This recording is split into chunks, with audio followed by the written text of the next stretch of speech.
iPhone. Kidding, really. Oh, is the panahon stop?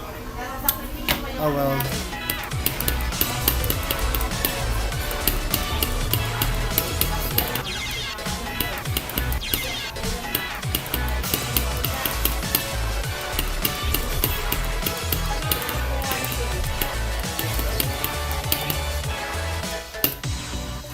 Liquid to earth. Liquid to earth.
Wala pa, hinahanap ko sa torrenting sites eh. Wala pang... Sa sinihan? Pinalabas siya sa sinehan, yes, pero wala pa siyang ano. Kailan lang? Yeah. Tignan ko bang lalaki. Yung mga Sa amin, 55, 40. Ha? 400. 5?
Di ko alam kung sa... Luma, sabi? Wait lang. Luma. Hmm. Ito. Alam ba itong lugar na to? Second floor, 226. Kaya Emilio Aguinaldo. Tansang Luma. Tansang Luma. Tansang Luma. 5. Mas pala. Kaya ba Madali lang yung hanap. Kasi inaano ko baka baha kung pupunta tayo. Para kasama na rin natin si Ken.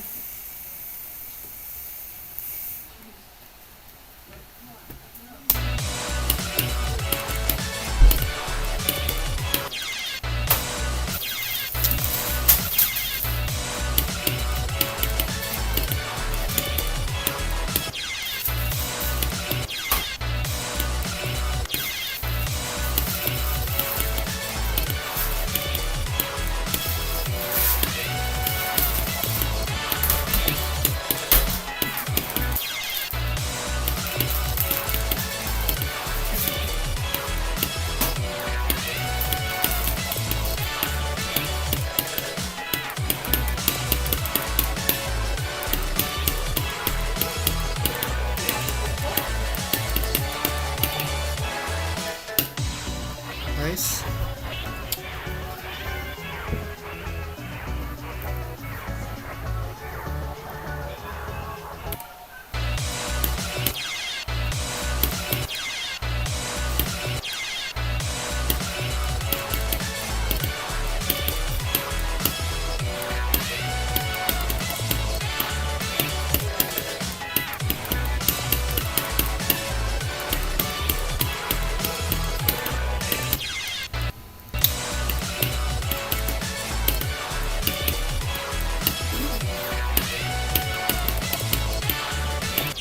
Guys, way too soft. I couldn't do what planning. Saan mag-invest?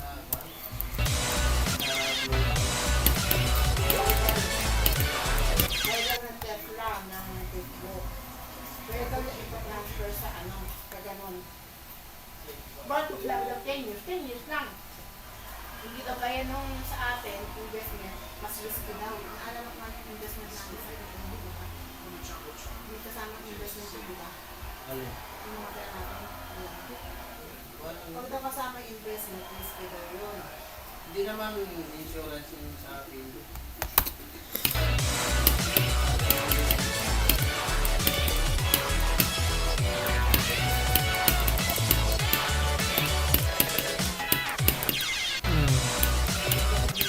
Why is that transition just really hard?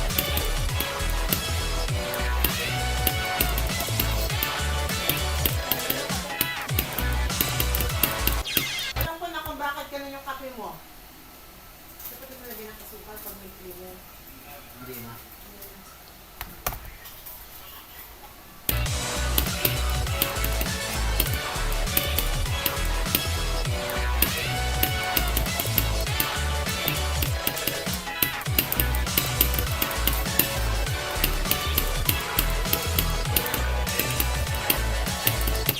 No, dude.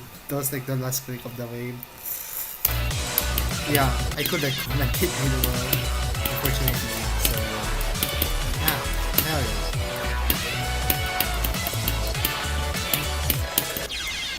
I haven't uploaded my Disrupt video for a while.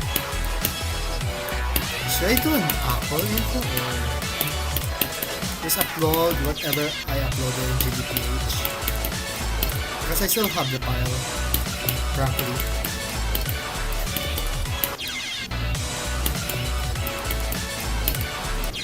I guess also in 1080p at 60, so the resolution got to be good. At least for Facebook standards.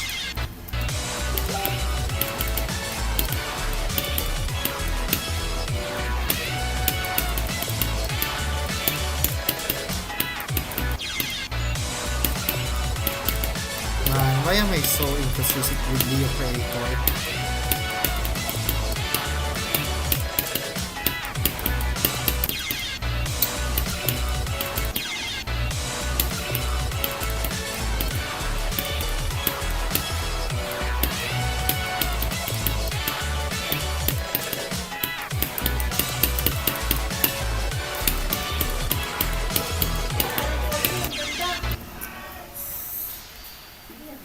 kita mo, kita.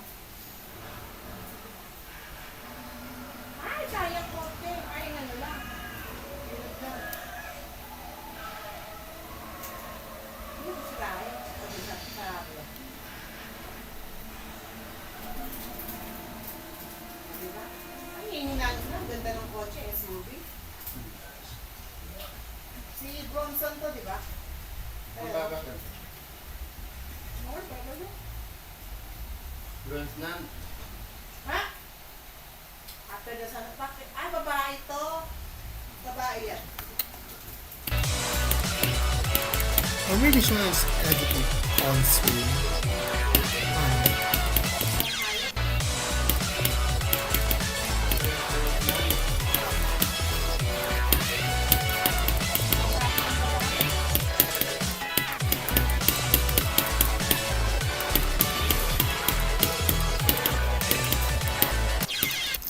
And I forgot to hold. Forgot to. Ano ba yun?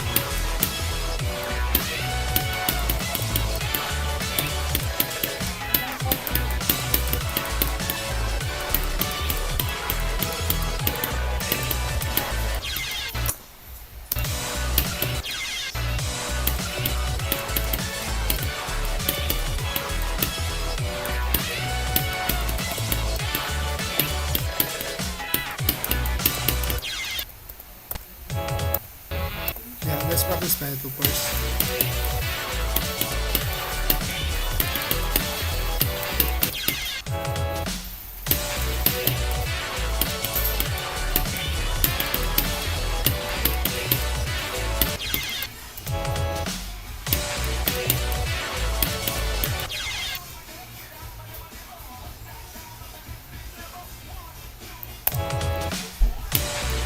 Parang yung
Well, I guess Zodiac with ZPF is just easier per se. Wow, I'm kinda shocked.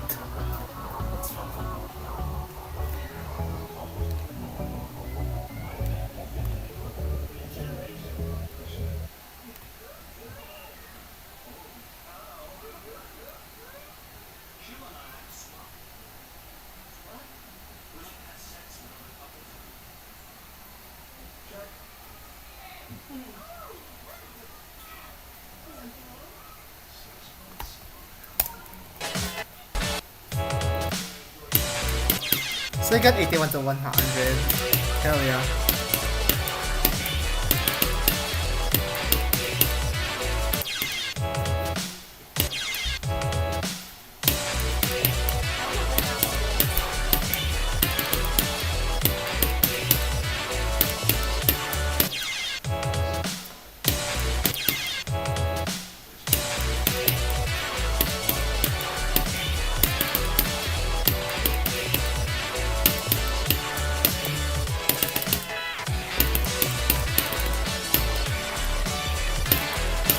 Aww.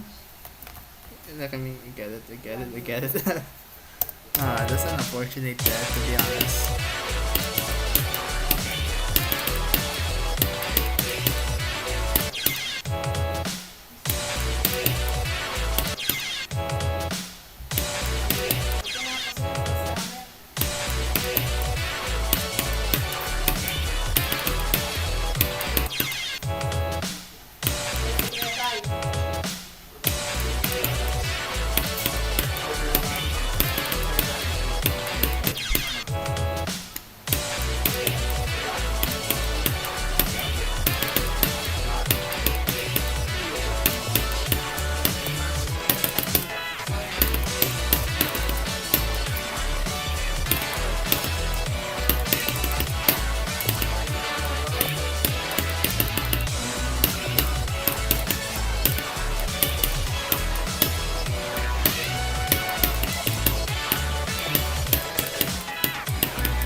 Oh, okay. Thank you. I mean, I get it.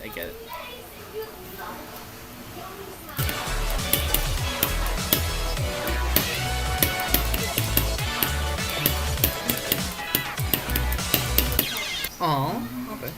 Thank you. I mean, I get it.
Sasalain yan. O kaya sa sa chicken wings. Kapote. Goes with the history.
How's the tennis lesson?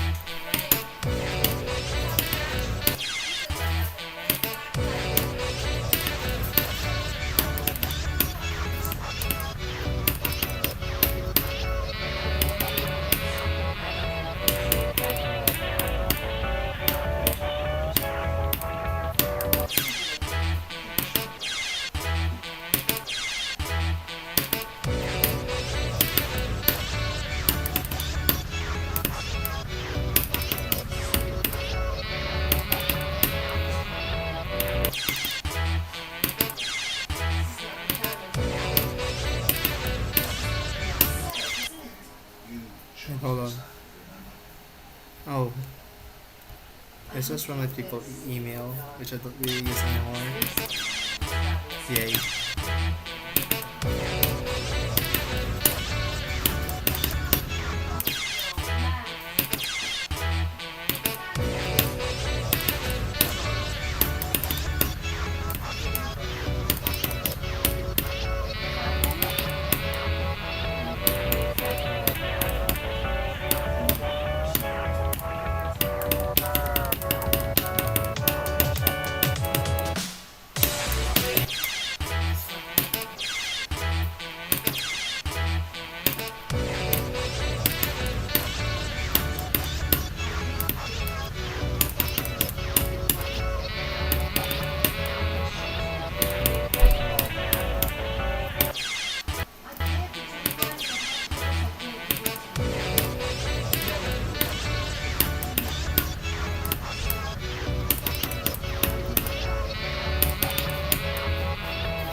hadn't finished it yet. They catch the thief, but it's not who you think.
Oh well.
How? Why did I die there? I'm so baffled. Yeah, I clicked way too early. did not knew that was going to be a problem for me. Like it's just bizarre.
Ito pair.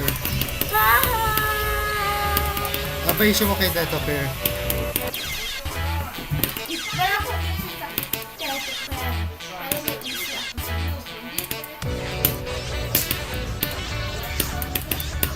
Asan? Asan? Ay, hindi mo ka pala naayos. Tinawag mo na ako. Ate, baka po na mag-akyat. Bakit? Ba't ka muna? Kapabilisan.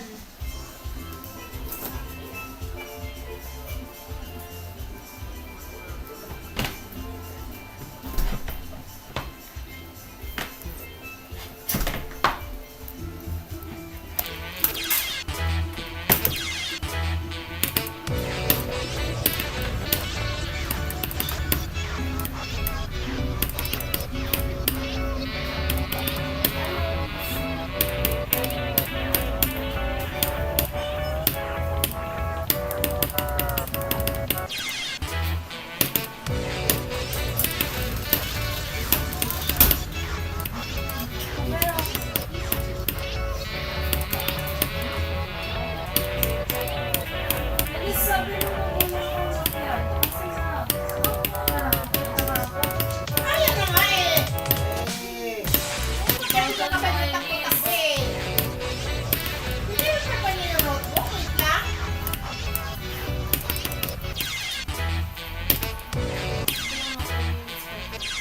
Ako na Ella, umakyat ka na. bakit ba? Ba't ka ba nagalit? Kasi nga ano, Umakyat ka na. Kung may online class ka, umakyat ka na. Kung may online class ka, umakyat ka na. Wag na, nagalit ka na. Pagpupugin ko kayong tatlo yan. Ano sama ko?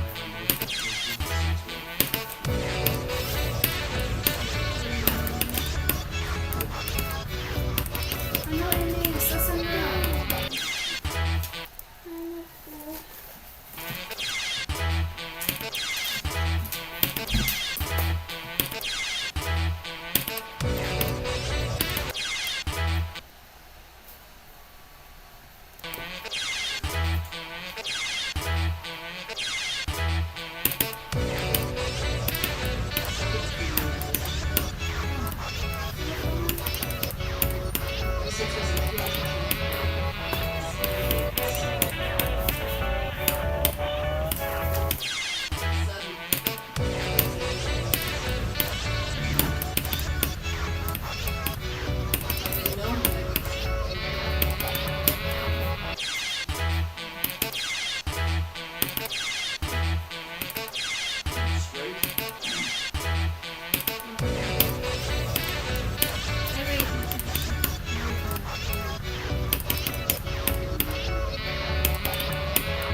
working with all my private business.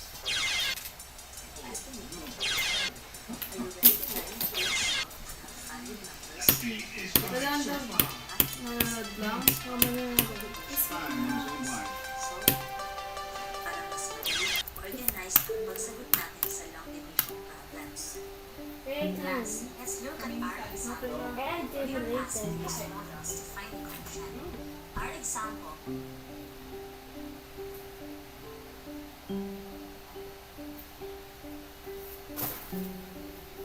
Ay, Alice. Hindi ka pala naka-full screen.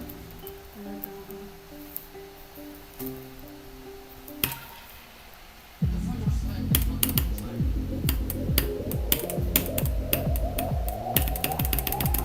We will explore variable numbers as a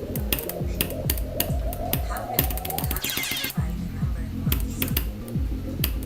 We have 760 pesos and we need to divide it into 24 months. First, 700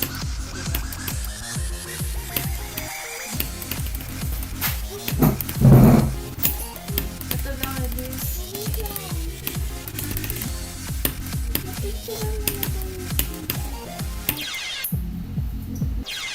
Do something story by IEM wires.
Ate, ito pa.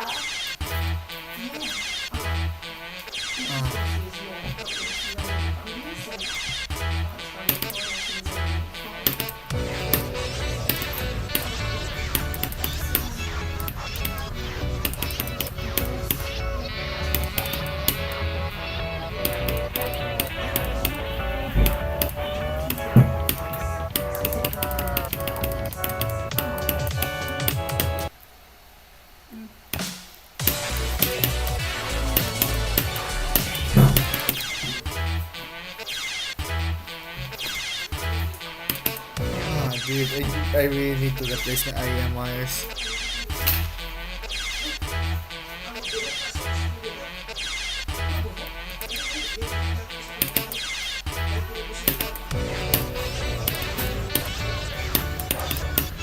I mean the drivers itself are still really good. It's just the wires.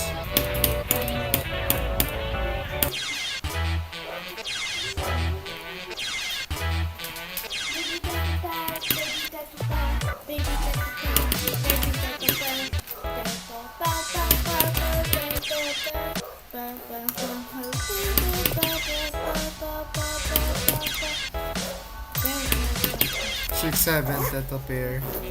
No. 7 theta pairs. No. No. Why? No. Why? No. Why? Yes. X baby.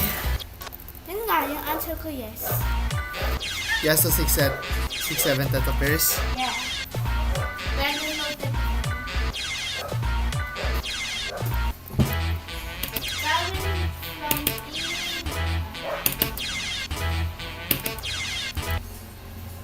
Gawin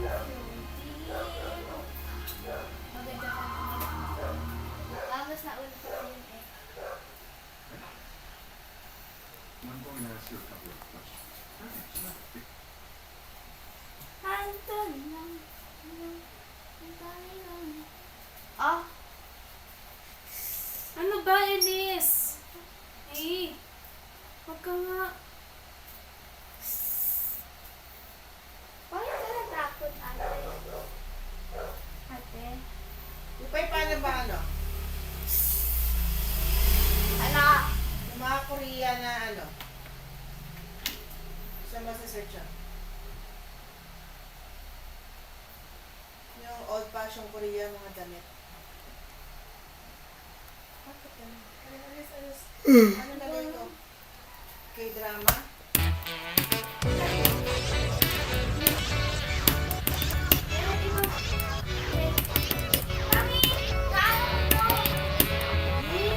Tama! Kaya bang sinasagot ko ang yung mga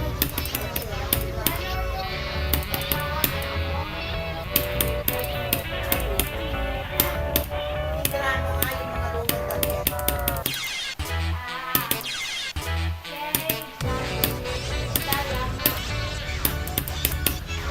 Dapat das.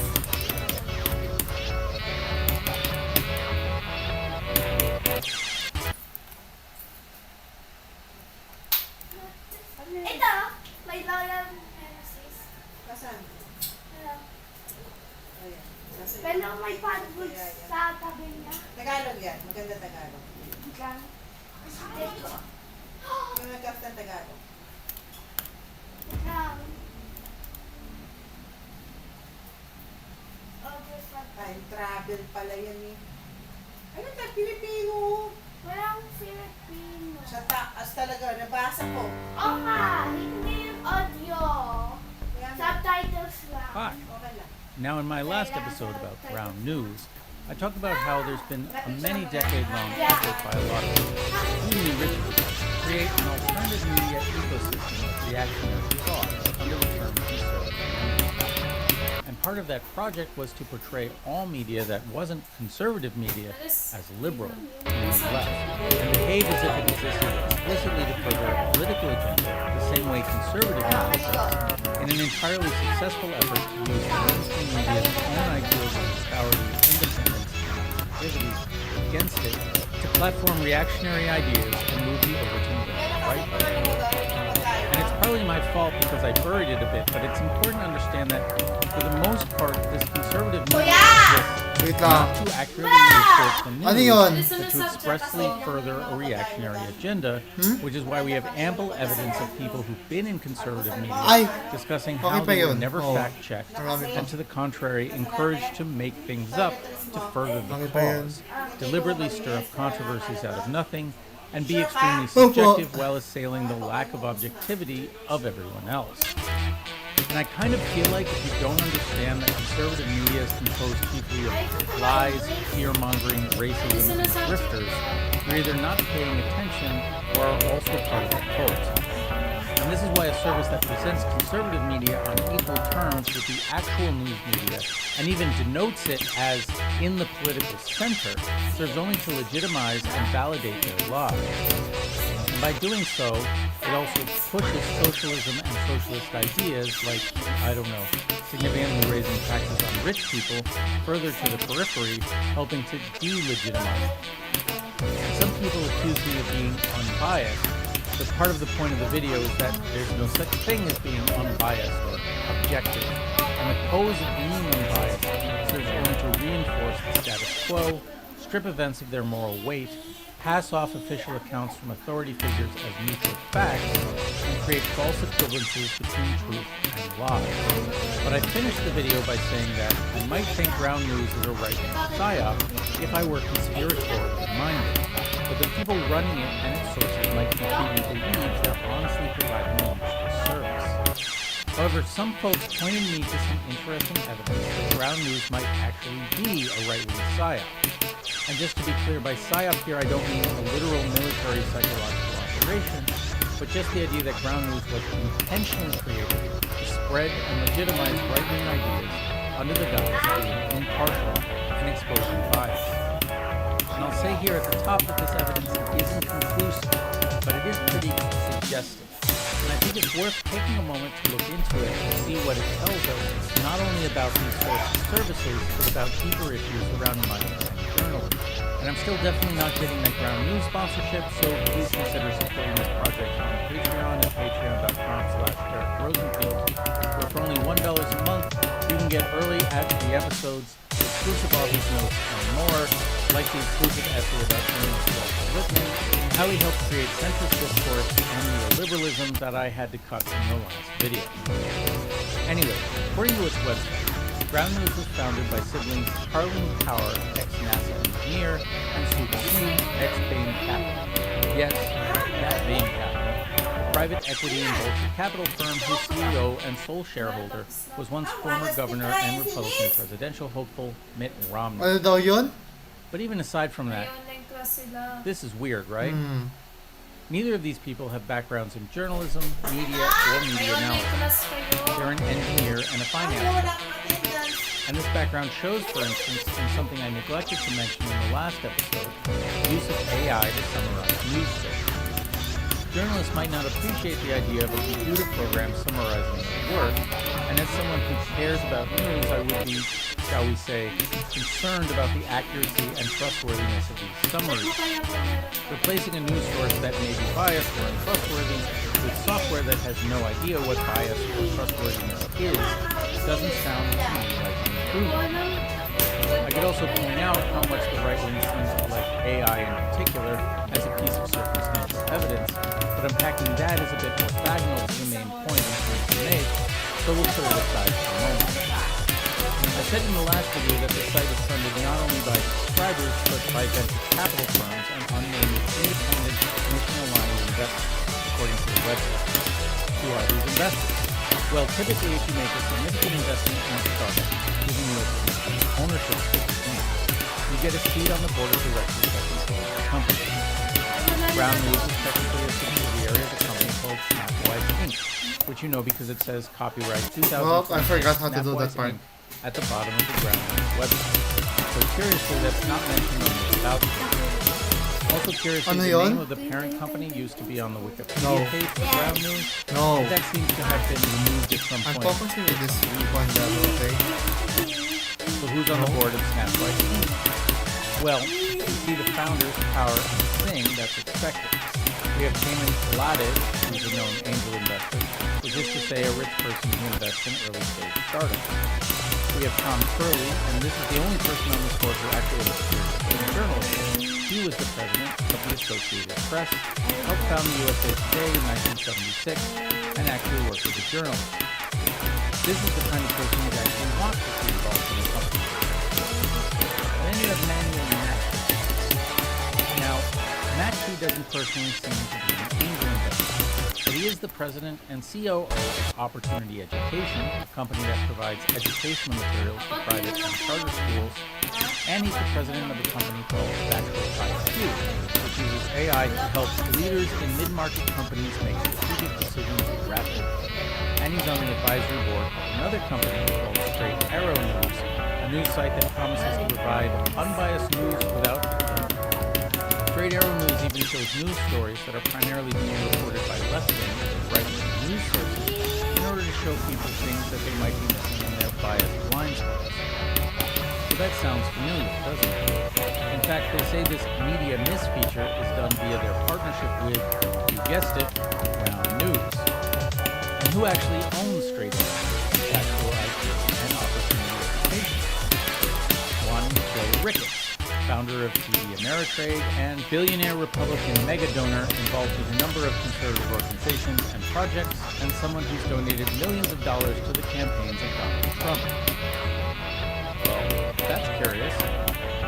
As I said, if you invest in a company, you typically get a seat on the board, but if you're a big company or a very wealthy person with lots of companies you're involved in, you delegate that responsibility to one of your employees and answer to. So it sure seems like Ricketts is one of those mission-aligned investors on the site, especially since his own site uses their software. Ricketts also incidentally founded the news site DNA Info in 2009, but shut it down along with other news sites he acquired, Gothamist, LAist, and DCist, in 2017 when their staff voted to unionize. what a swell guy. Such events, by the way, should keen to bring my attention to Snapwise and its board. Wait, it's so Well, let's awkward. keep It's so going. awkward. As mentioned in the last video, It's so Brown awkward. News bases its ratings on the work of 3 other I need to independent practice. companies, All Sides, Advantis Media, and Media Bias Fact Check. The CEO of All Sides is John Gable, an entrepreneur who has worked for the Republican National Committee and describes himself as lean right. Just a little lean. According to the website, he started the company with the CTO, Scott McDonald, a developer and entrepreneur who describes himself as politically centered, though he's seen what that bias rating apparently means. They brought on Joan Blades as a member of the board. She seems to have no other role. A woman who co-founded MoveOn.org in 1998 and rates herself as politically left. Now, founding MoveOn, an organization that endorsed Bernie Sanders for president in 2016, is a genuine left-liberal bona fide. However, Blades doesn't seem to have been involved in MoveOn for some time. A successful and wealthy entrepreneur, Blades has written a Grow Boss business book, founded a women's advocacy group called Moms Rising, and has focused on political polarization with a project to get people to have conversations across the political aisle called the Living Room Conversation. Because she has no actual role in the day-to-day operations of the company, she seems to be there as a kind of liberal to legitimacy. According to the site, these 3 have a controlling stake in the company and are the only members of the board. Needless to say, none of them have any background in journalism.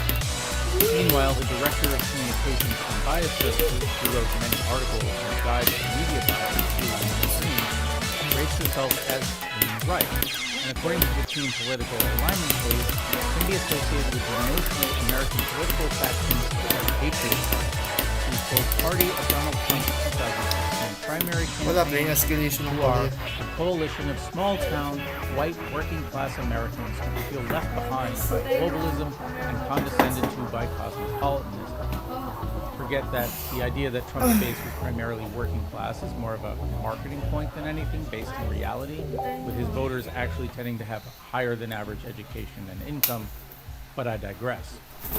And her bias guides openly advocate both sides reporting, saying a balanced piece of journalism will include perspectives from both sides in equal measure. In reality, this kind of both sidesism is itself actually a form of media bias. Giving both sides when one side is telling the truth and the other is lying just legitimizes the lie. In fact, if you wanted to intentionally legitimize the lie while trying to come off as unbiased and impartial, both sides reporting is not a bad way to do it. And her bias guides are embedded with all sorts of right-wing assumptions. For example, in her article Beyond Left versus Right, 14 Types of Ideological Bias, Mastrini has some odd choices for types of ideological bias. For example, along with things like authoritarian versus libertarian and traditionalist versus progressive, she has elitist versus populist, which is a framing that obviously flatters the populace. People who are against populism don't call themselves elitists. Further, she notes there, because major institutions of power are concentrated in American coastal cities, we often hear about the conflicting values and ideologies between coastal elites and rural/middle America, another way of framing elitism versus populism. And this is certainly the way the right likes to frame elitism. It has nothing to do with the actual divide between rich and poor, with plenty of poverty in coastal cities and the supposed right-wing populists actually representing the interests of the rich and powerful, as one can see by the fact that one of Trump's new laws massively slashed taxes on the rich. The worst is the entry nationalist/localist versus globalist. Much as no one actually calls themselves an elitist, no one calls themselves a globalist. In fact, the term globalist is only used by the right, and is historically associated with a shadowy international cabal of financiers, and even more precisely an anti-Semitic notion of the sinister power of international Jewry. As for nationalism, when that word isn't used to describe independent countries, Irish nationalists, it's usually used to describe people like Trump, who declared as part of an ethno-nationalist program against those of a different ethnicity than the majority by framing them as not really part of the nation, e.g. not real Americans. Far more troubling, however, is her article Slanted, How Partisan Media Use Data to Draw Wildly Different Conclusions. In talking about voter fraud in the U.S., Mastrine has quotes from both NPR and the Heritage Foundation, implying both are equally valid sources, even though one's a news organization and the other is a right-wing think tank, and concludes, in sum, the right says the available numbers show fraud exists and have changed elections, and that fraud might be much more frequent than reported because it's so hard to catch. The left looks at the numbers and says it's not a big problem. Now, besides the weaseliness of the phrase might be much more frequent than reported, where you're basically imagining evidence that isn't there, every source I Ano found siya that's mag-admit, Ellis? explicitly right-wing concludes that the heritage numbers are wildly inflated, grossly exaggerated, and devoid of context. For example, Heritage claims thousands of non-citizens were registered to vote in Virginia, when the case more likely involves human error, like people who didn't check the citizenship box in their DMV form or checking it erroneously, and then not replying to a notice to correct the error within 14 days, and so being removed from the rolls. The Heritage voter fraud database itself only contains 1,100 individuals total across 749 cases going back decades, with the oldest from 1948, out of millions of votes cast, and even the contents of that database include a lot of incredibly questionable things. In other words, voter fraud isn't a case of two sides drawing different conclusions from the same data. It's a case of one side brazenly lying about the data and the other side not doing that. Far worse, though, is the section on police brutality, which discusses a statistic that black Americans are 2.5 times as likely as white Americans to be shot and killed by police officers, and whether or not that's evidence of racism in the police. Much space is given here to right-wing writer Heather McDonald, explaining that black people are just more likely to commit crimes and therefore more likely to encounter the police, including the whopper, in St. Louis, she says, blacks commit up to 100% of all homicides, even though they are less than 50% of the population. Mastrine then concludes by saying that both sides apparently agree that there needs to be more research around violence in the black community. So, this is really racist. McDonald is explicitly saying that police violence against blacks is the fault of black people because they're inherently violent. And Mastrine then essentially agrees and says what needs to be studied more is not police violence, but black violence.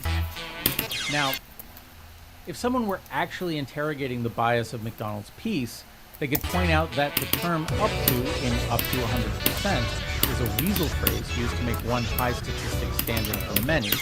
They could point out that the statistic is cherry-picked from a single police report from 2017, covering only 15 homicides that doesn't distinguish between suspects and convicts, meaning guilt hasn't been proven, and the statistic is false anyway, because the same report covers 28 homicides, meaning for 13 cases, or 46%, there's no suspect at all.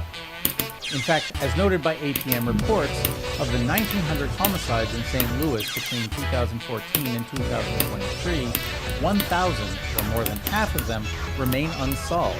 So you can't credibly claim that more than half of homicides are committed by blacks. They could also talk about the prevalence of racial profiling, and about how blacks are far more likely to be exonerated for crimes than whites because they're much more likely to be wrongfully convicted. They could even bring up the relationship between poverty, inequality, and crime, the fact that, on average, whites in St. Louis are 4 times wealthier than blacks, and the systems that work to keep them that way, including racial profiling and police brutality. And of course, they could point to plenty of actual research on systemic racism and police killings, showing that police brutality on African Americans is a very real problem if George Floyd and the New York police once sodomizing a man with a broomstick weren't enough to convince you.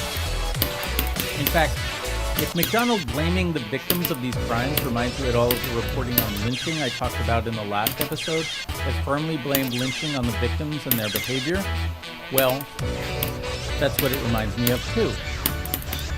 But this kind of analysis would require someone to actually care about how data is misused to further a particular agenda and to reinforce existing stereotypes and social hierarchies. Ano yun? Instead, all this does is demonstrate all too well how both sides' reporting, rather than exposing truths, actually aids in obscuring them. Oh no. In fact, Mastrine's whole slanted document is basically an instruction set for how to use a neutral tone and both sides' framing to validate and legitimize falsehoods and lies. Moving on to Ad Fontes Media, which was founded by Vanessa Otero and began life as the Media Bias Chart, a chart that places news organizations on a graph with 4 axes, left and right, and more or less reliable, i.e. truthful. Otero does not have a background in information literacy or journalism. She was an intellectual property lawyer, and before that apparently worked as a regional advisor for Nouveau Riche, a non-accredited vocational school specializing in real estate investing that was later exposed as a multi-level marketing scam. And the board of directors of Ad Fontes Media is entirely made up of venture capitalists and business types, though the advisory board does have a token journalism professor, Walter Dean, who apparently helped develop their rating methodology. And there's also an actual economist there who writes about political bias, Max Stearns. But the rest are wealthy investors, finance and marketing types, and there are a lot of them. 4 on the board of directors beside Otero, and 16 others on the advisory board.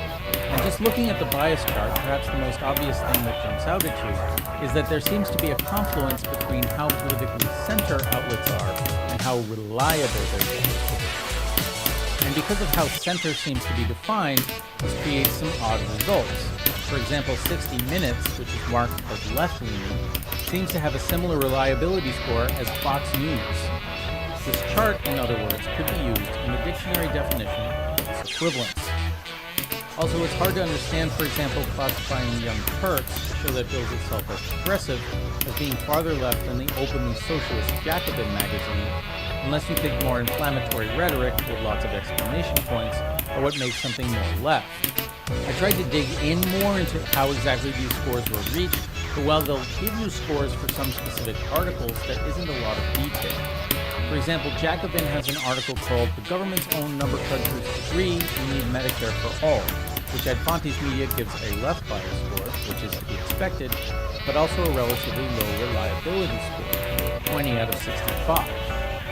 However, the numbers that are discussed in the article, which mainly come from the government's own Congressional Budget Office, seem pretty accurate to my mind, and I'd be curious to know exactly what the Ad Fontes team found unreliable about it. Ad Fontes Media has a white paper that describes their ratings methodology. And while this document doesn't have the obvious red flags of the all sides material, it becomes pretty clear how their ratings come to be the way they are. First off, it rates the political spectrum specifically in terms of the positions of U.S. elected officials, which is already going to be a problem if the ostensibly left party is more like a European conservative party, while the other one decided to take a dive straight into the deep end of the fascism field. But it's also worth noting that even Democratic elected representatives are generally well to the right of the Democratic electorate. As mentioned, Ad Fontes Media gave a high left bias score to a pro-Medicare for all article, which might indeed be a far left position for our elected representatives, but it's a position that's actually supported by a majority of Americans, and therefore should really be a center position for Americans as a whole, with the bias of our politicians against it evidence of the fundamentally undemocratic nature of our electoral system. Or consider how many Democratic politicians seem to support crypto despite it being unpopular with their voters, thanks to their willingness to service the billionaires who pay for their campaigns or might pay for the campaigns of their opponents. And this rightward tilt of the bias scale is exacerbated by the methodology used to rate articles and news sources. Each article is rated by a team of 3 analysts who self-identify as left-leaning, center, and right-leaning. Now take an article like the one above from Jacobin, which lays out the data about how Medicare for All actually gives people better care for less money. In terms of the bias rating, of course, everyone will rate this article left given the parameters that have been set. But when it comes to evaluating the reliability, the right-leaning person is going to, say, question all the numbers and perhaps produce contrary numbers provided by right-wing media.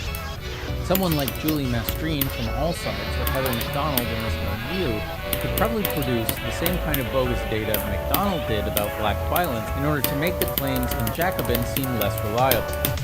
And since the political scale used here is defined by our elected officials, it's possible none of the 3 might be in favor of Medicare for all, and so predisposed to believe information sowing doubt from the Jacobin claims.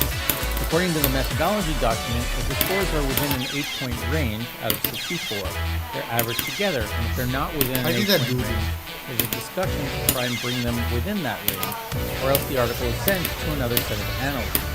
Which means as long as things are within that range, the justification for the rating doesn't even get discussed, and any actual research involved might be cursory if done at all. The whole system seems built, in other words, to favor a right-leaning perspective with few guardrails to ensure that the whole thing isn't based chiefly on bias. Now compare this to the work of an actual fact-checker at a news organization who is expected to have certain credentials, experience, and professionalism. Which isn't to say that these fact-checkers are infallible or that this system is perfect. It's obviously not. But it certainly doesn't operate with the assumption that different political biases are necessarily equally reliable, especially when one side is known for bad faith arguments and the belief that winning is more important than being truthful. The side that consistently claims things like global warming is a hoax, Barack Obama was born in Kenya, vaccines are bad, and the efficacy of trickle-down economics is not a side you can rely on to evaluate the truthfulness of statements. And if you don't understand that, you don't really understand anything. But at least they can speed up the process by using AI, which is also something Advantage Media has been doing. So that's something you can trust in, right? Kasi gusto ko na And just na finally, pwede sa we come to ilaw. Media Bias Fact Check, which is completely owned and operated by one David Van Zandt. Reporting to the site retains final editorial authority. The site does not have paid employees, so that's nice. And Van Zandt apparently works in healthcare, though I haven't been able to determine what he actually does in healthcare. Media Bias So it's a Fact me Check problem. has its own methodology page where it describes bias along Yep. 4 categories: I think it is. economic, social, straight news, and editorial bias. Weird. Now, for the economic sphere, I feel like well, that's would their happen definitions if of communism, socialism, stream and to my democratic dorm socialism are completely wrong. Though it takes too long to explain why here, see my episode Start Trading with Socialism for more about that. But at least they're on the scale and mentioned as things that exist. And while it can make sense to rate the straight news and editorial, which is to say opinion biases, differently, it's strange that they're separate from the economic and social categories that then become part of the final ratings with them, when it seems like the economic and social categories are what you rate the news and editorial sections with. But ultimately, this methodology really seems designed around the particular idiosyncrasies of a single person, which is a problem particularly when that person doesn't have a background in journalism or media analysis. Still, Media Bias Fact Check is the only one that actually rates the Wall Street Journal as right-wing, so that's something. They're also the only ones who are staunchly against using AI to do their work for them, which I suppose points to the lack of wealthy venture capitalists breathing down their neck. Now, not Oh, yun yung objective about sinasabi. pointing out these companies Nakabukas being pa largely yan. funded by venture capitalists and And run then by ako, ano doon? entrepreneurs, to be to say, what do you expect? That's who funds and runs the company. Well, yes, but that's part of the problem, isn't it? As Upton Sinclair was pointing out over 100 years ago, the rich own the media, and the rich are far more likely to be right-wing than left, with ever more media organizations being bought by ever richer people and ever more right-wing people. Which is to say, the leadership and ownership of these bias rating companies, with the possible exception of Media Bias Fact Check, since I don't know the financial situation of Van Zandt, seems to be stock full of exactly the sort of people who might be, say, getting very concerned, as The Economist was, about the rise of Gen Z socialists who might try to tax away their money. I mean, we know what the politics of Silicon Valley are like these days, don't we? And the thing is, most people don't have much tolerance for right-wing media, especially when it glorifies as nakedly corrupt, dishonest, and violent an administrator like the current one. You're probably not picking up the National Review or turning on Fox News if you're not already pretty deep in the pool yourself.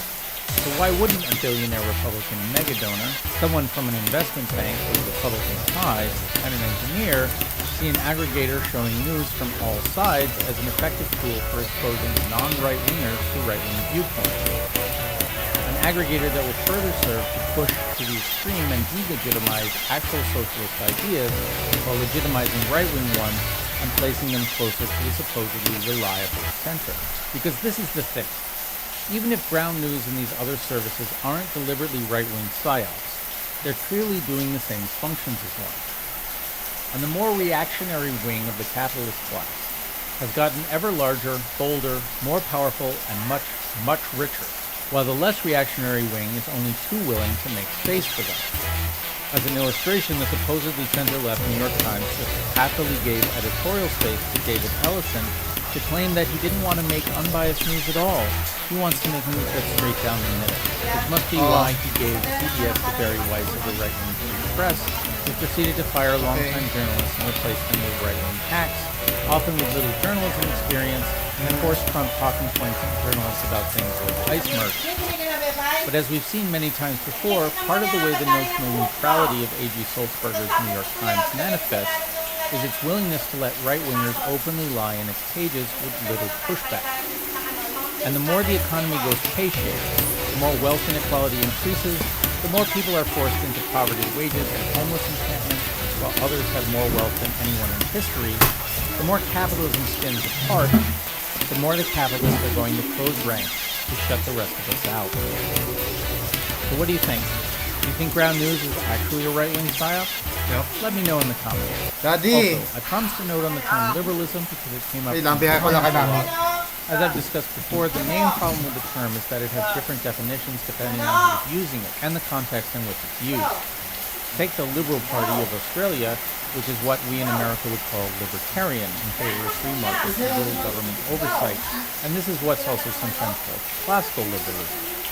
Neoliberalism is actually called that because it's the new version of this kind of liberalism. In America, though, liberal is sometimes used to mean left, where someone who's more left is more liberal, which actually mirrors what happened to the word conservative, which is also something that didn't used to work that way. Being more right-wing didn't mean you were more conservative, it just meant you were reactionary. I actually used the term liberal this way a few times in the Ground News piece as shorthand, just because it's the way the conservatives are also using it, but I know it can be confusing, because we leftists, particularly in America, tend to use the term liberal to describe positions wanting to preserve capitalism that have a welfare state and regulatory controls to guard against exploiting sex, which is distinct from actual leftism, which wants to abolish capitalism. This, of course, is why calling the New York Times leftists or talking about left-wing billionaires or describing, say, Barack Obama as a leftist is the height of absurdity to us. And liberalism, by this definition, actually basically describes the status quo, and defending that and believing change to be slow and careful is the traditional definition of conservatism. This is why we say liberals are conservatives, and also why in this country we have one conservative party and one fascist party. Who do you trust to be your president, the Republican or Donald Trump? But this variance in definitions and understandings is another reason why trying to divide up the news media in terms of a simple left-right spectrum makes no sense. And a service which makes these determinations for you is one that's not revealing something, but imposing a very specific political worldview and portraying that as reality. And that's why we have to ask what this worldview actually is, what does it imply, and who might be trying to impose it on us. Anyway, I talk more about conservatism and fascism in the video How Conservatives Become Fascists. And I talk a lot more about the origin of the term liberal and how it got to mean different things in an essay available only on my Patreon at patreon.com/EricRosenfield. And consider helping support this channel on Patreon for only $1 a month and getting early ad-free episodes, exclusive author's notes, and more. And also like and subscribe, and I also have a Discord server now, link in the description. I promise the next video will not be about Ground News. And I'd like to thank all my patrons for their continued support. I've also added a tier where I shout out my $10 patrons, so I'd like to especially thank Danny Tomasek, Chaos Gritty, Curtis Shea, Tim Nolan, Anna Loves Riley, Peter Bostrom, K8, Muhammad Amer, Steve Lewis, and Nancy Rose. Thank you all so much.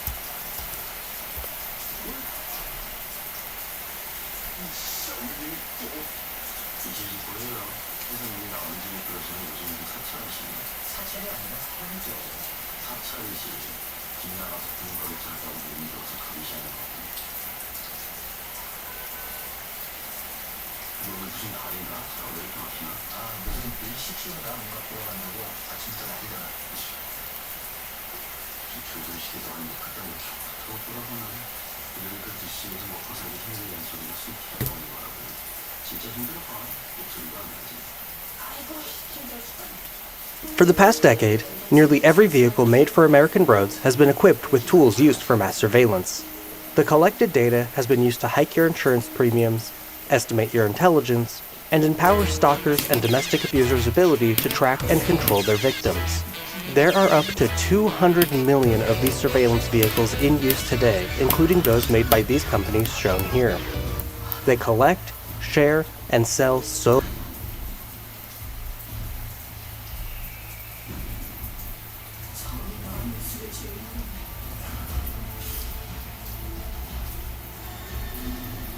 so much more data than what you would expect. Using the Privacy Visualizer tool I developed a couple years ago, you can see that these companies are not only competing with companies like Google, they're outright surpassing them.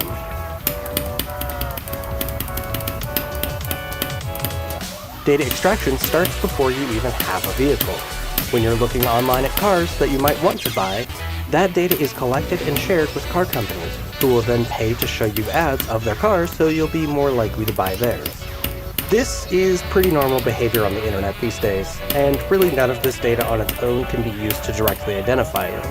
When you start using platforms like Google or YouTube to look up reviews on the latest Honda CR-V, Google isn't telling Honda that you specifically are interested in that car. Rather, Google tells Honda, hey, we know who is interested in your cars, so if you pay us, we'll show them an ad for your car. Google actually never hands over any information about you. When you visit the websites of these companies, they'll be able to collect some information about you through cookies and your IP address, but again, that's normal website behavior. I would hardly consider any of that invasive data collection. When you do purchase a car in any way, you are required to register it with the state that you live in. This process collects your name, address, and identification for the vehicle itself. This information gets collected by these car companies, and this is the first source of information where they're more able to directly identify you. There is a reason though. If the car company needs to issue a recall, then obviously they need to be able to directly contact you to inform you. This is how they manage to do that, even if you buy the car outside of a dealership. If that was all the data that was being collected, I wouldn't be making this video. Unfortunately, now we have to look at all of the other data. When you look through these privacy policies, you'll notice a strange trend. They call out things like inferred intelligence, what medications you take, and even if you're predisposed to certain behaviors, like if your family has a history of alcoholism. If you're anything like me, you might be wondering how on earth they collect that data at all. Each of these policies state that they collect information from vague third-party sources, but a majority of these policies actually specify that this includes data brokers. Now, for some clarity, some of this makes sense. When you purchase a car from a dealership, they will go through credit monitoring data brokers and sometimes risk mitigation data brokers to check if you're favorable to give a loan to. If your credit history implies that you won't make your payments, then they won't give you a loan for the car. Where things get weird is the lack of clarity. People search services do technically host public information about you, and these companies do claim to collect that. They would also have a heck of a hard time getting information about what medications you buy over the counter without the assistance of a personal health data broker. If you want to learn more about what kinds of data brokers there are out there, check out this video I made last year. But what if you bought a used car? Well, they still collect plenty of invasive data from the car itself. These things have been riddled with a wide array of sensors, some of which are for tracking the health of the vehicle itself, such as oil pressure or battery levels, but as we'll see, a lot of these sensors have a creepier vibe. Let's take a look at the Jeep Grand Cherokee. On the outside of the vehicle, there are a few things to identify. There are several radar sensors and cameras all around the cars, which are used to detect the presence of objects in their functional areas, like people walking by, cars approaching when you're leaving a parking spot, blind spot detection, automatic braking, and adaptive cruise control. Then, if we hop inside, we'll find yet another array of cameras. These ones back here point down at the back seats, sold as a monitoring system for your children. So this, mixed with the outside cameras, gives a full 360-degree view of both the inside and outside of the vehicle. Some cars, such as the Toyota Camry, offer a face detection system used to identify the driver. This is sold as a system to detect that you're keeping your eyes on the road. Keep this in mind, as it's going to come up again later. There is also an array of microphones inside the car for things like taking calls and hands-free navigation. But some of these policies call out that these microphones are always listening, like Ford, which of course they use for advertising. Tesla vehicles have microphones on the outside as well, which when combined with cameras, offer a live feed of the vehicle to the owner. Now, there's one microphone that was integrated for a good reason, at least at first. Back in 2008, General Motors started integrating a system they started as a little side project called OnStar. The idea was that if you get in an accident, or if your car breaks down in the middle of nowhere, you could push this button and it would instantly contact emergency services for you. It would also provide information about your car, like the make and model, and it would even share your current location. This, of course, was an incredible safety feature, and it would quickly be installed into every vehicle General Motors offers, and they would even start licensing it out to other car companies as well. If you were hurt in an accident, OnStar will collect information about your active health status, which would explain phrases like medical intervention in their privacy policies. They even decided to make it free for the first 10 years you own the vehicle. What a generous group of people. There are certainly no red flags there at all. Like I said, it started off as a good thing, but OnStar is probably the best example of integrating a safety feature that would later go on to be wildly abused. General Motors is in the middle of yet another class action lawsuit regarding the selling of information by OnStar systems without user consent. Of course, this isn't really new for them, as they've been caught in dozens of lawsuits for constantly lying to everyone about their data collection practices since as early as 2012. Then, there's information about the rest of the vehicle, the weight of the person in the seats, the position of the windows, when the doors are locked and unlocked, the mileage of the vehicle, the duration of your trips, the precise location of the car thanks to GPS, what radio station you're listening to, what devices are connected, how and when you use the infotainment system, when you're talking on the phone, what times you drive, the pressure applied to the pedals, whether you're speeding or driving too slow, using your blinkers, and how aggressively you turn the steering wheel.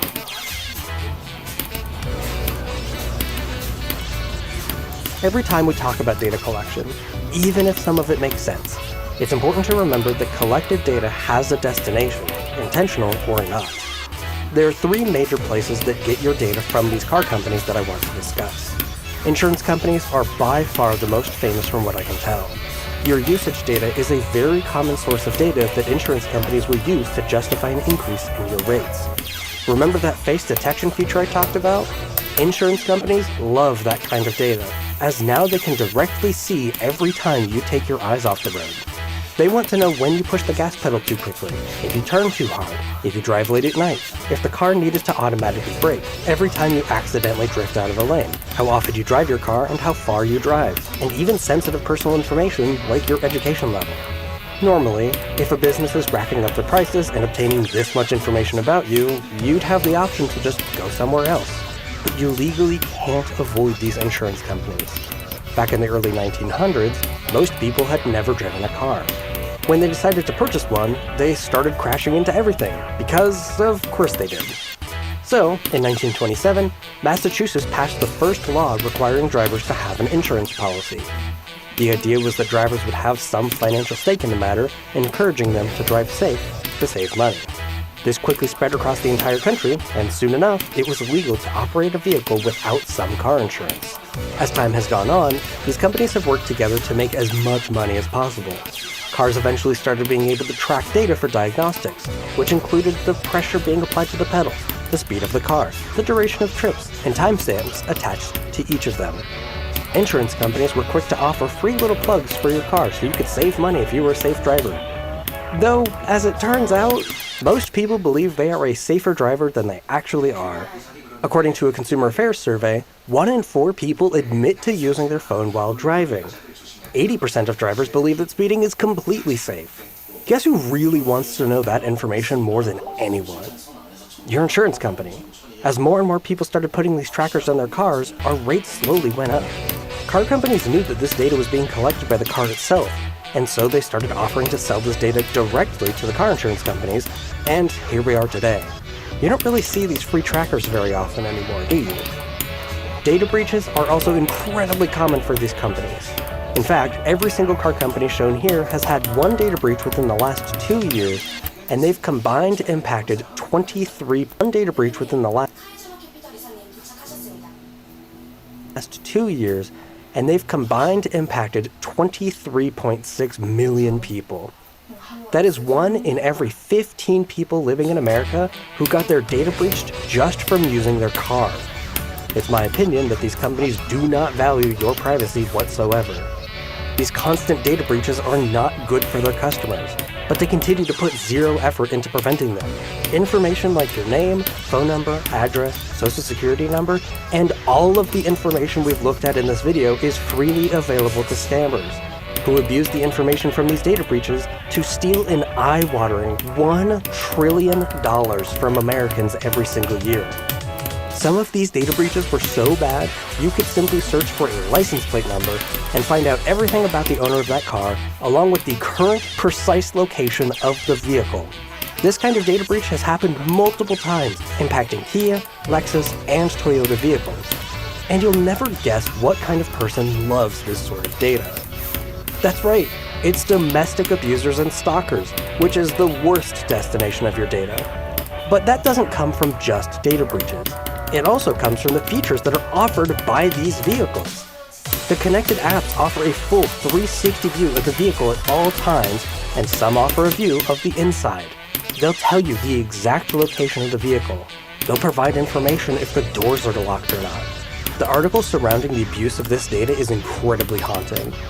One of these articles was published back in 2019. A woman who worked in the technology industry had her ex-boyfriend use the very technology built into these vehicles to stalk her. He didn't use any third-party tracking devices.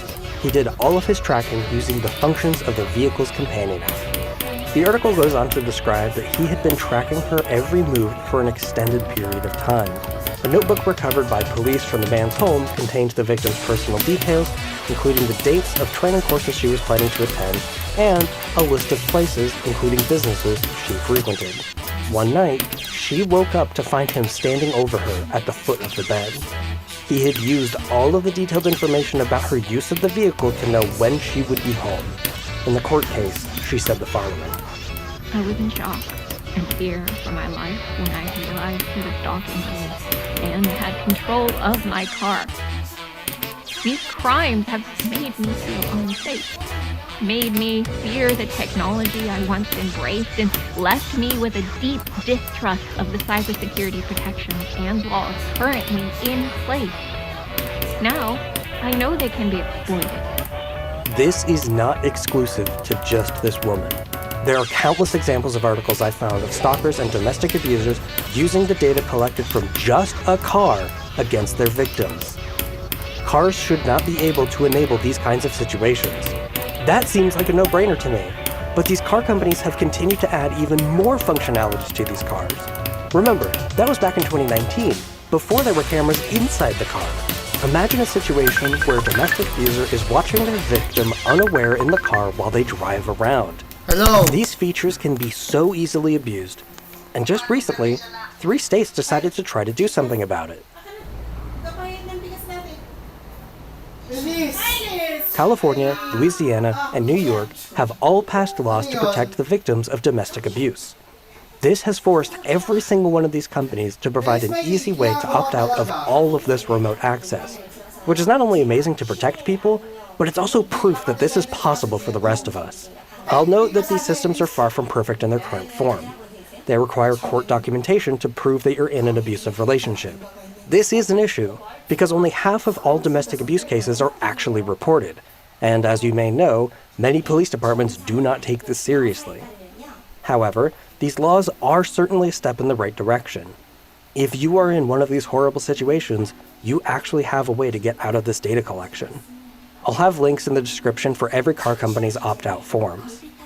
For the rest of us, Toyota actually has a handy page on how you can opt out of these features, which I will link below. As much as I hate to give them a win, Tesla makes all shared data opt-in rather than opt-out. You should always check the settings in your car and companion apps to see what privacy settings you can change. Not all companies offer the ability to delete your own information, though. Before you start thinking you can use services like Incogni, let me be very clear. Data deletion services do not engage with these kinds of data brokers at all. And if you've seen a sponsor saying that they do, they're just lying. When a creator brings up a data broker in a sponsor segment, Incogni doesn't always validate if they are actually able to handle those data brokers. Several creators have brought up how car companies have sold your information, but Incogni only works with people search services, and car companies aren't people search services. These claims make their product appear to be more valuable, and their marketing department doesn't seem bothered at all by these inaccuracies. That is insanely sketchy to me, and I hate saying it because a ton of creators do this by mistake. Of course they don't know. The company isn't telling them what their product is actually capable of. They've convinced everyone that they're better than they really are, which was the entire point of my video about them last year. Speaking of which, I do have a quick correction for that video. If you live in California, the state now offers a better version of this service for free. If you pay for one of these data deletion services like Incognito, Delete Me, Aura, and many others, you are actually throwing away your hard-earned money. As always, I'll have links in the description. Please stop paying for them. California has actually been one of the greatest sources of proof that laws and regulations do actually make a difference with these car companies. If you pay attention to the historical versions of these privacy policies, you'll notice that they all started to be way more transparent in 2020, and that was thanks to the California Consumer Privacy Act. Regulations like this have started to spread across the country, and if you live in any of these states, you have the right to delete your personal information from these companies. In Europe, the GDPR has also forced many of these companies to build privacy settings directly into the vehicles themselves. I've invited friend of the channel, Fami, to tell us more. The GDPR is far from perfect, and stuff like the digital omnibus and child control are threatening our privacy in the future. But right now, the law seems to be working, and it's not hard to find examples of how it's protecting people across the European Union. Starting with the Netherlands, where Tesla has been forced to change how their Sentry mode works. Now, the recordings are not turned on by default. Sentry mode can only record up to 10 minutes at a time, and it has to clearly show people around the car that it's recording. It cannot do that stealthily, which makes sense. You shouldn't be able to record people without them knowing. In Sweden, Volvo was called out for taking 17 months to give technical and servicing data to a customer. That data is still personal data if it's connected to you in any way, and so that data has to be sent within 30 days. In Italy, the Privacy Garante fined Pioneer Hybrid 120,000 euros for tracking their employees driving, including in private journeys. In Germany, a logistics firm was saving GPS data from 55 vehicles for up to 400 days. The Hessian Data Protection Authority, I'm not even going to try to read that, ordered them to delete that data. The company sued them and they lost. In Luxembourg, 2,800 euros fine, that's pretty low, honestly, for GPS tracking in 92 vans. Fun fact, the company doing that allegedly was sharing one login credential across all employees. That doesn't sound safe or legal. I could keep going with new examples for hours here, and again, I'm not going to try to pretend the regulation is perfect or that when you're trying to build something, it doesn't get annoying, but it is there for a reason and it works for now. As Europeans, we shouldn't be taking any of this for granted. I'm very worried about child control and what these trends mean for the future of our privacy, but when it comes specifically to cars, car companies through the ACEA are already lobbying to change the privacy laws here, asking for less regulation and what they call proportionality, because they think that asking people for consent when their data is being recorded is too much, it's inconvenient. Why won't anybody think of the poor training data? A lot of money is being spent right now to convince you that it's worth giving your privacy away for your safety or for your kids' safety. That's bullshit. Most of the time, it's either about money or control. Don't fall for it. Everyone should have the right to privacy, especially in their car. And I also want to remind everyone that, like, if you need a car and you don't want to be spied on by whatever tech is being forced on you inside of the car, speaking of which, the EU is about to do that more now. I hate this! If you get a Mark 1 Toyota Yaris, the car from Plastic Dealer, for like 500 euros, it's gonna run on nothing, it's gonna be super cheap to maintain, and it's not gonna spy on you.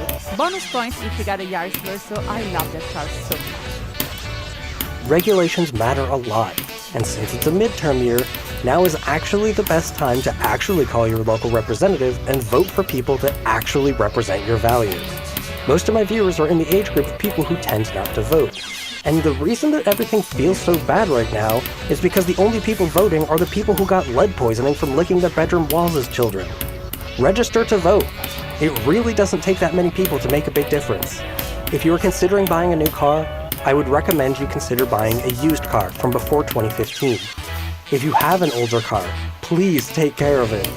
We want these privacy-safe vehicles to continue to work for as long as possible, as regulations can simply just take time. Always read the privacy policies before you consider buying anything. If it feels creepy, then it probably is.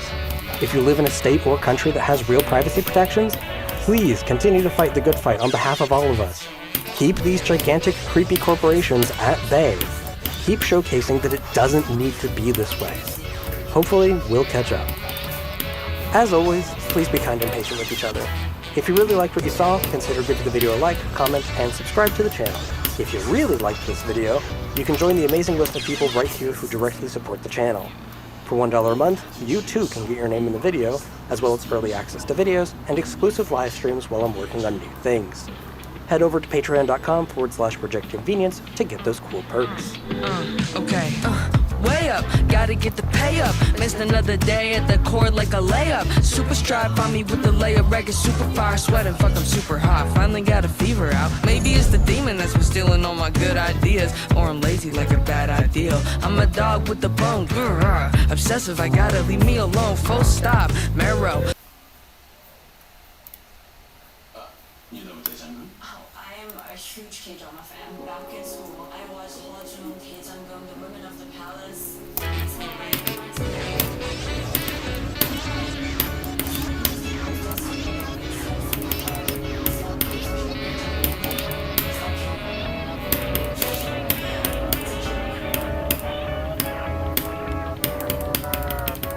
I've had a lot of passions throughout my life.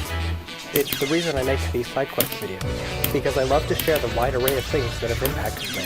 Some passions have fizzled out quickly, such as my interest in playing video games.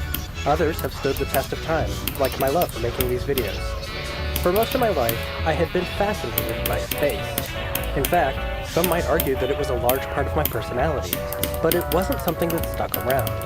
When I wrote down the idea for this video 3 years ago, I had lost almost all interest in space, and I wanted to explore why. What caused me to lose such a defining passion? Was it something that I would ever get back? I wanted to try to answer this question with a reflection on human behavior. I've always been rather optimistic about humanity. It's something that's been taken advantage of many times throughout my life, but for some reason, I still believe in the best of us. That said, there are certain topics that challenge my optimism, nothing more so than the idea of weapons. They can be used to protect our communities, but more often than not, they're used to tear them apart. For as long as humans have existed, we have justified the need for weapons. The first one was probably a caveman with a rock. But as time went on, we kept evolving, kept creating better and more violent ways to hurt each other. These tools have fractured our planet into artificial lines in a strange attempt to separate where our communities start and end. There's an old, probably made-up story I heard when I was a kid. It says that the English rejected the crossbow when it was first invented, considering it a form of cheating. After all, it wouldn't be fair to have such an advantage in combat. A handful of skilled archers would now be opposing hundreds of unskilled soldiers equipped with the crossbow. The advantage was volume. Of course, archaeologists have found use of the crossbow in ancient China, which I'm pretty sure came before England. But the idea of the narrative is interesting. It implies a sort of fairness and etiquette in warfare. It's an optimism in humanity, even if it's wildly misplaced. This need to evolve our tools didn't play by these artificial rules, though. Humanity didn't stop at the crossbow, and we would go on to create a wide variety of weapons that would test the boundaries of the word unfair. During the Second World War, Nazi Germany created one of these weapons. This is the V2, the first ballistic missile that was able to hit targets 200 miles away. It was the culmination of the work of thousands of scientists and engineers, and was forged in the name of expanding their borders in an attempt to rule the world. Because of their unmatched range, the Nazis were able to launch more than 3,000 of these missiles between Belgium and England, uncontested. This line of missiles is over 5 miles long, by the way. Anyone that found themselves in the path of one of these missiles could do nothing to stop it. A large part of that was because they were targeted at innocent civilians. The Nazis were terror bombing. 15,000 people died as the result of the V2 missile, both from the targets they were launched at and from the people who were forced to make them in concentration camps. At the same time, the United States had also been working on their own version of an unfair weapon. This is the atomic bomb. Similar to the V2 missile, it was also created by thousands of the brightest minds in the country. On July 16, 1945, this weapon would be tested in the New Mexico desert for the very first time. 2 days later, without any knowledge of what the Americans had been working on, Japan tried to negotiate for an end of the war, as it was clear they could not stop the U.S.'s island-hopping advance through the Pacific. The United States President, Harry S. Truman, refused to negotiate with the Japanese, instead demanding their unconditional surrender. His true goal, however, was to reveal the atomic bomb to the world, and opted for what he called a strategic bombing. He wanted to obliterate the morale of the citizens of Japan. in my opinion, this was an act of terrorism. Only 3 weeks later, the little boy bomb would be dropped on Hiroshima, a city largely unaffected by the war. It was detonated above a hospital and a school, instantly vaporizing the patients, doctors, and children below. In the blink of an eye, the entire city was leveled. 3 days later, another atomic bomb, Fat Man, was dropped on Nagasaki. In total, just 2 bombs killed over 250,000 people, most of which were Japanese civilians. That is 20 times more than what 3,000 V-2 missiles did. Just 2 bombs. The Emperor of Japan presented his surrender in a radio broadcast where he said this: "The enemy has begun to employ a new and cruel bomb, causing immense and indiscriminate destruction, the extent of which is beyond all estimation. Should we continue to fight, not only would it result in the ultimate collapse and obliteration of the Japanese nation, but it would also lead to the total extinction of human civilization." After the war, over 1,000 Nazi scientists and engineers fled to the United States to work on a series of sequels to the V-2 missile. The United States Army knew they weren't the only ones who wanted this new weapon. And with the power of the atomic bomb atop a ballistic missile of their own, well, they would be unstoppable. So, in return for this new super weapon, the Army gave these Nazi scientists amnesty despite their horrific war crimes.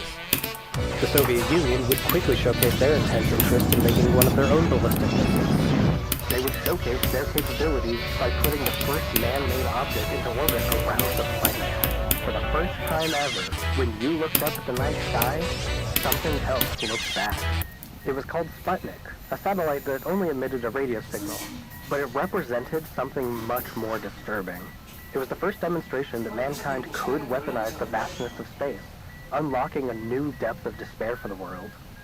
The United States continued pumping billions of dollars into the development of their own long-range weapon, and soon, both countries would prove that they could each create an arsenal of nuclear-capable intercontinental ballistic missiles that could strike anywhere on Earth, otherwise known as ICBMs. They would each work on their own upgrades to these missiles, but there's one in particular that the Americans had been working on that really highlighted how far things had advanced in just a few short years.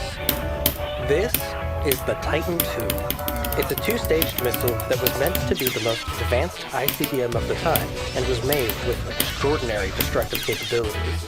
It was equipped with a 9-megaton nuclear warhead, which was 450 times more destructive than the atomic bombs used at the end of the Second World War. And remember, just 2 of those bombs killed 20 times more people than the V-2 rocket that inspired this very missile. The merging of the long-range capabilities of the V-2 and the intense power of the atomic bomb created something so horrible that the goal was to never actually use it. The people that worked in the bunkers of the Titan II silos were told that if one of these was ever launched, the project would be deemed a failure. They called it peace through deterrence, but it's much more commonly referred to as mutually assured destruction. Last year, I actually got to see one of these missiles in person. There is only one remaining on Earth, and it's been preserved at the Titan Missile Museum just south of Tucson, Arizona. Don't worry, it's not a functional rocket, as every Titan II was retired in 1987 in an effort to modernize the U.S.'s nuclear stockpile. If you ever find yourself in the area, I highly recommend going. The tour guides really give the entire thing the proper gravity that this conversation requires. Our tour guide was someone who had actually worked in the silo when these things were armed. He was one of the guys that had to be ready to push the button, and he really did an amazing job of showcasing how heavy the entire program was. There were so many systems in place to make sure that it could never be pushed by mistake. But he truly believed that if that call ever came through, he would push it. Fear of nuclear war was incredibly intense in this era, and the anxiety surrounding it shook people to their core. At their peak, there were 54 Titan II missiles deployed throughout the United States, all of which were ready to launch at the request of a single man. Of course, there were more than 54 of these missiles created, but since the Army wasn't really itching to launch any of them, some of them were contracted out to other agencies for other uses. 12 of them were assigned for use by a relatively new government organization, the National Aeronautics and Space Administration, better known as NASA, where they would be modified for manned spaceflight in the Gemini program. This program was designed to test and perfect the docking of 2 spaceships. This might not have seemed very important, but the Apollo program would need the lunar lander to dock to the front of the command service module, so the Gemini missions were a critical step in understanding how that could be done. Throughout human history, there have been barriers that we deem impossible to overcome, right up until someone does it. It has been known throughout human history that all above us is a vastness that none of us can comprehend, a vastness that cannot be conquered by man. But yet, there we were, learning things we never thought possible and voyaging to places we thought unreachable, and weirdly enough, all on weapons of mass destruction that were repurposed for science and exploration. The technologies that were being developed by NASA weren't just being used for the benefit of space research. They were being used to help people all over the globe. Despite all these innovations at the time of the Gemini program, there were still an enormous number of unknowns about the universe we live in. For instance, we didn't know if there were planets orbiting other stars, otherwise known as exoplanets. With all of the tools we had at the time, we only knew about the planets in our little solar system. Heck, the reason we even know how to find exoplanets today is because of a fun trick within our own solar system. Every now and again, Venus will pass in front of the Sun, sort of like a solar eclipse, but at a much smaller scale.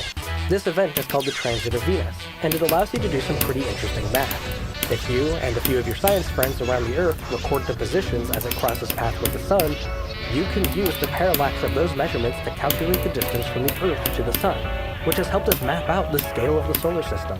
Though, there is one really weird quirk with the transit of Venus.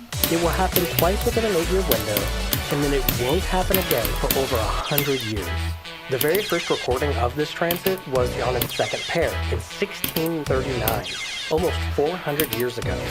Titan, the hazy moon of Saturn, would be observed for the very first time before the next pair in 1761 and 1769.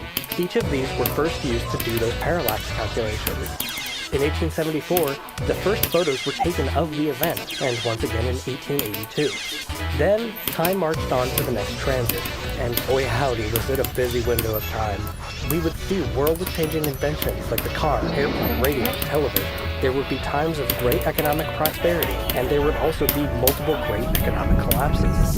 There would be multiple world wars, the creation and launching of 3,000 V-2 missiles, and the dropping of 2 atomic bombs. We would see the creation of the transcontinental country called the Soviet Union. Their launching of the first man-made satellite that became so concerning to the United States that they would deploy the Titan II missile in fear. We would also see the fall of that very same transcontinental country that was created. There would be incredible advances in science and engineering. We put people on the moon somewhere in there. And we also started landing robotic probes on other planets. We discovered the existence of Pluto, created a rocket, and sent a probe just to take pictures of it. And the first detection and the first confirmed exoplanets occurred in this window, as did the invention of the internet and the World Wide Web, the rise and fall of Netscape, the creation of Facebook, Google, Palantir, eBay, Amazon, Twitter, and so much more, all happened before the next transit of Venus in the year 2004.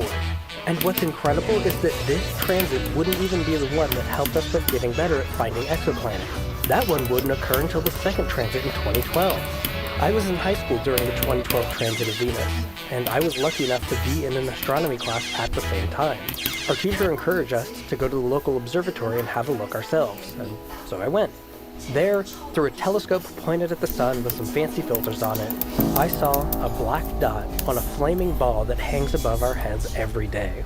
I could see the scale of these incredible flames emerging from the surface of the sun. I mean, there was a planet right in front of it. It gave some sort of sense of scale for the first time in my life. These flames were the size of multiple planets. It was wild to think about. However, I wasn't there doing science. I was just some dorky high school kid looking up in awe. The real scientists were doing some incredible research, which led us to understanding how to better find exoplanets. And as a result of that, we now have discovered over 6,000 planets outside our solar system. It's something I feel that happens so often now that it's kind of boring when a new one is discovered. If you told the scientists from the first viewing of the transit that this would help us discover over 6,000 planets outside our solar system, they'd probably say, "Huh?" Because that was 400 years ago, and we probably don't speak the same language, and also because I was born in a country that didn't even exist at the time. The next transit of Venus won't occur until 2117. Who knows what things will occur between now and then? I consider myself very lucky to have seen such an incredibly rare event. There have only been 7 observed transits throughout all of human history, and I got to see one of them. I saw a lot of really cool things at that observatory over the years. One of the things that has never ceased to amaze me are the rings and moons of Saturn. When I was a kid, my grandparents had this book called Our Universe. There were incredibly good illustrations of all the planets, and one of my favorites to look at was Saturn. This book was printed in 1980, so there were no close-up photos of it. Though, a few years before this book was printed, there were a set of probes that were happily on their way to the ringed planet to take photos of the various sights to see. There are 2 major points of interest when it comes to Saturn. The rings, of course, and then one of its moons, Titan. When looking back at this book, it says the following about Titan. Titan probably revolves with the same face always towards Saturn. It's really common in our solar system to see moons that have the same side facing its planet, a phenomenon called tidal lock. Our own moon is tidally locked. We only ever see the one side. But with Titan, we had no way of knowing. The atmosphere of the small moon is so thick that it's impossible to see the surface from Earth. Just after this book was printed, Voyager 1 and 2 transmitted the first close-up photos of Titan and Saturn. But even this wasn't enough to tell us it was tidally locked. The data we got back from Titan only gave us enough information to better understand its atmospheric makeup. The atmosphere itself was still far too thick to see through. The goal of Voyagers 1 and 2 was to just fly by all these celestial bodies, a grand tour, as it were. So data was always going to be rather limited. However, the photos and data we got back would inspire a dedicated mission to visit Saturn and its moons. This is a Titan IV rocket, the U.S. Army's successor to the Titan II missile. Oh well. On a cool October night in 1997,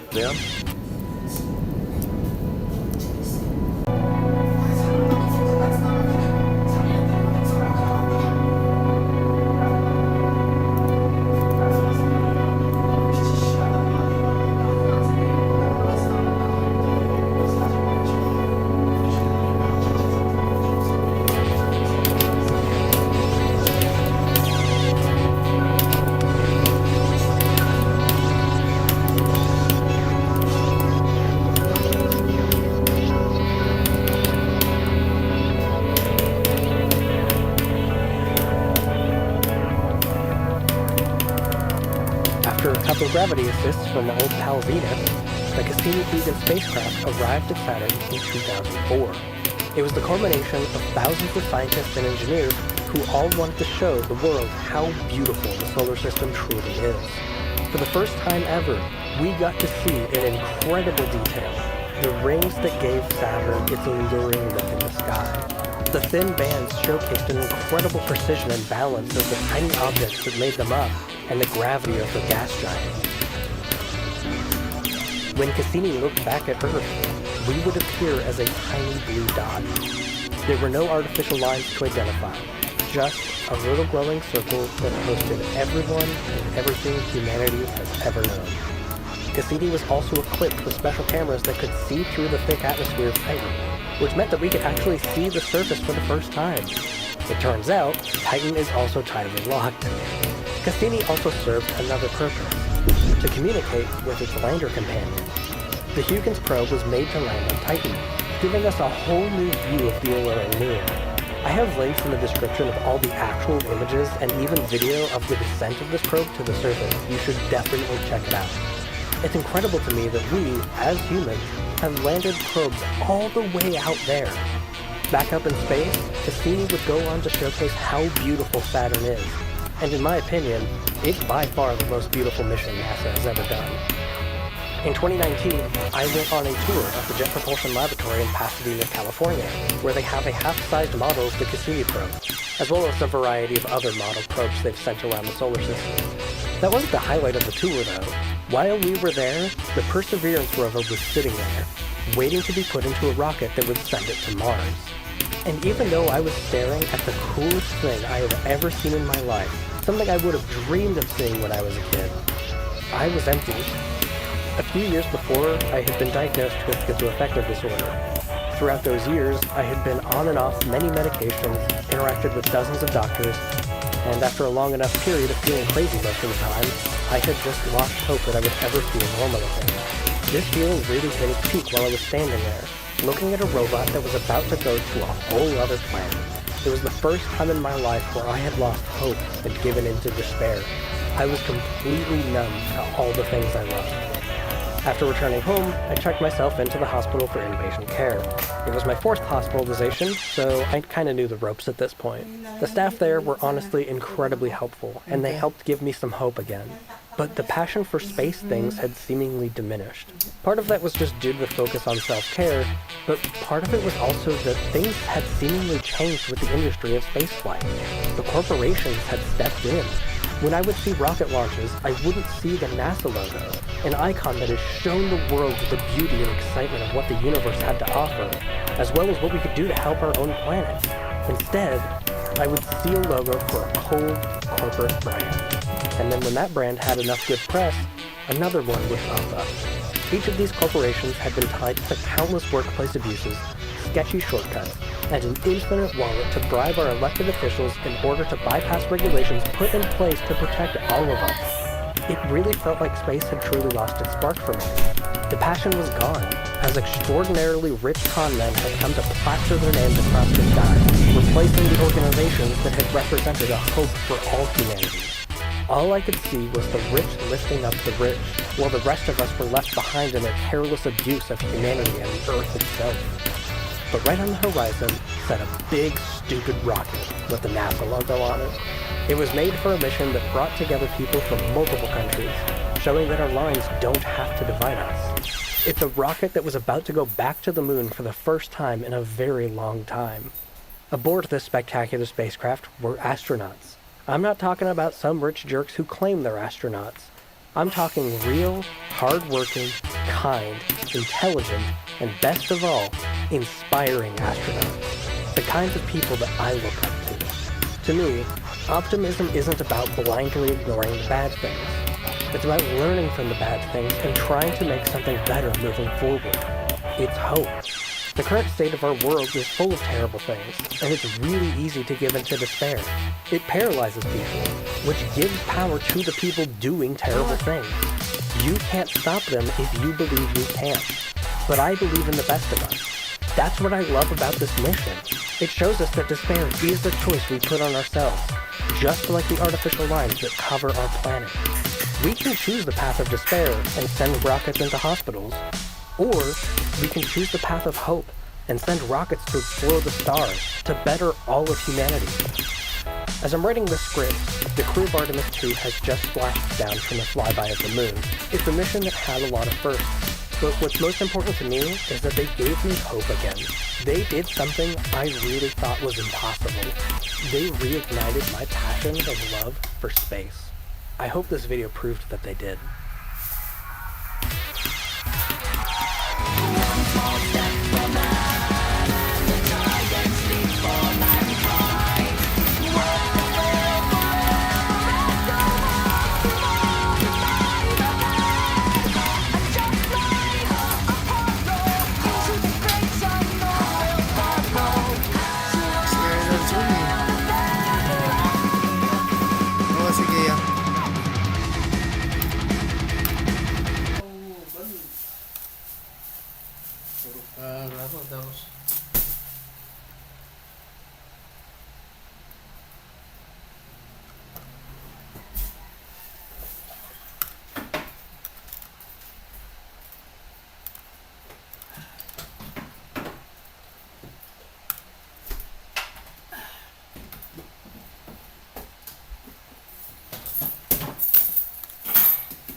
Hello everyone.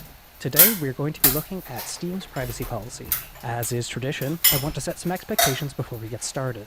We will be using the privacy visualizer tool I made to help us better retain what has been read. If you want to follow along, you can pull it up yourself by going to privacyvisualizer.com or following the link in the description, which also has the related links to this privacy policy. As a quick recap, we will use blue to represent data that is collected, yellow for shared data, and red for sold data. We'll be using the definition of sold as described in the California Consumer Privacy Act, otherwise known as the CCPA. As we do with all readings in this channel, we will be reading with the assumption of worst-case scenario. That means that if some data collection is optional, we will treat it as if it were collected, shared, or sold, depending on the surrounding context.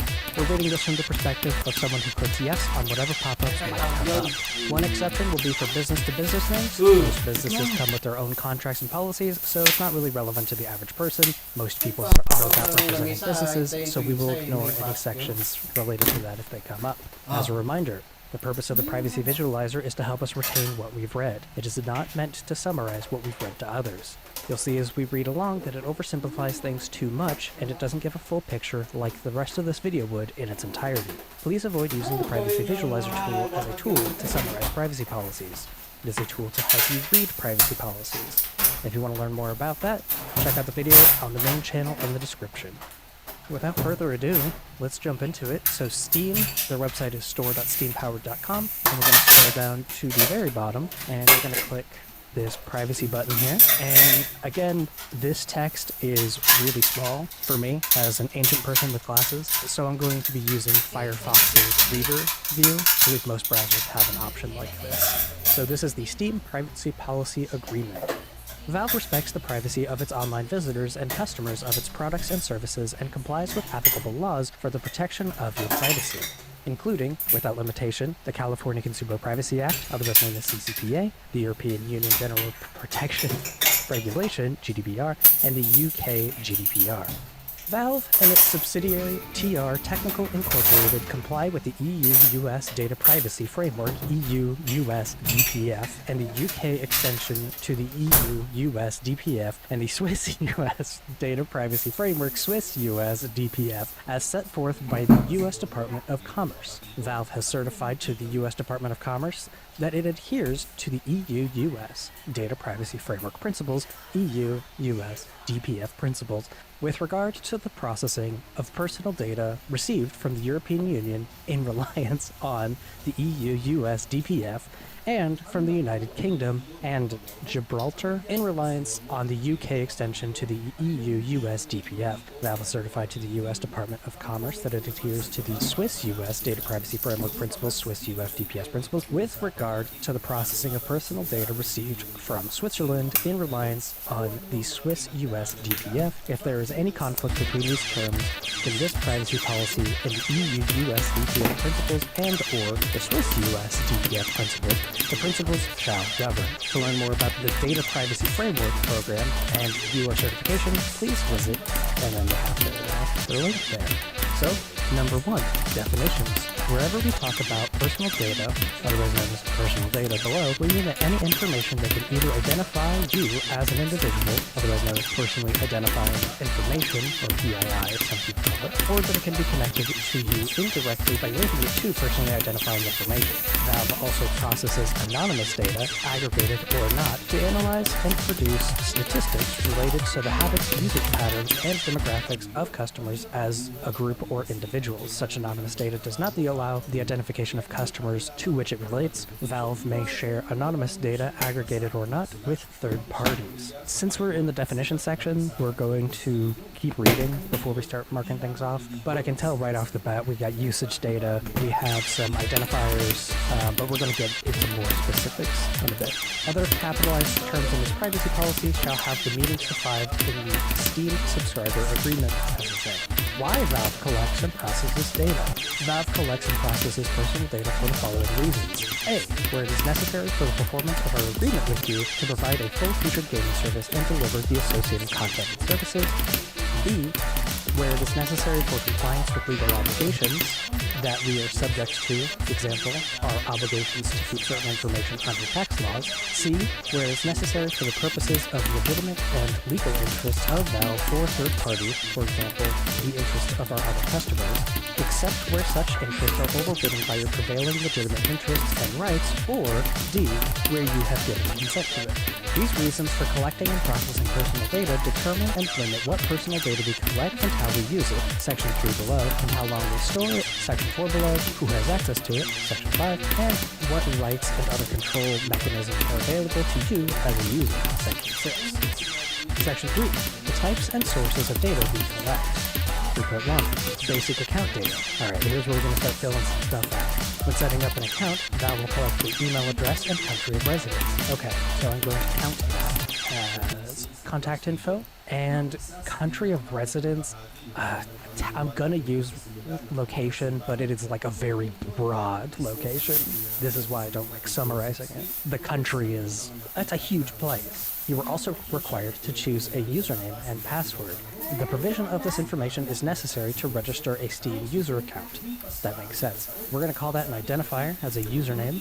And then during the setup of your account, the account is automatically assigned a number, the Steam ID, that is later used to reference your user account without directly exposing personally identifying information about you. That's going to be identifiers again. We do not require you to provide or use your real name for the setup of a Steam user account. Great, so that's optional. Love it. Email required, so it still counts as contact info. That's pretty good. 3.2. Transactions and payment data.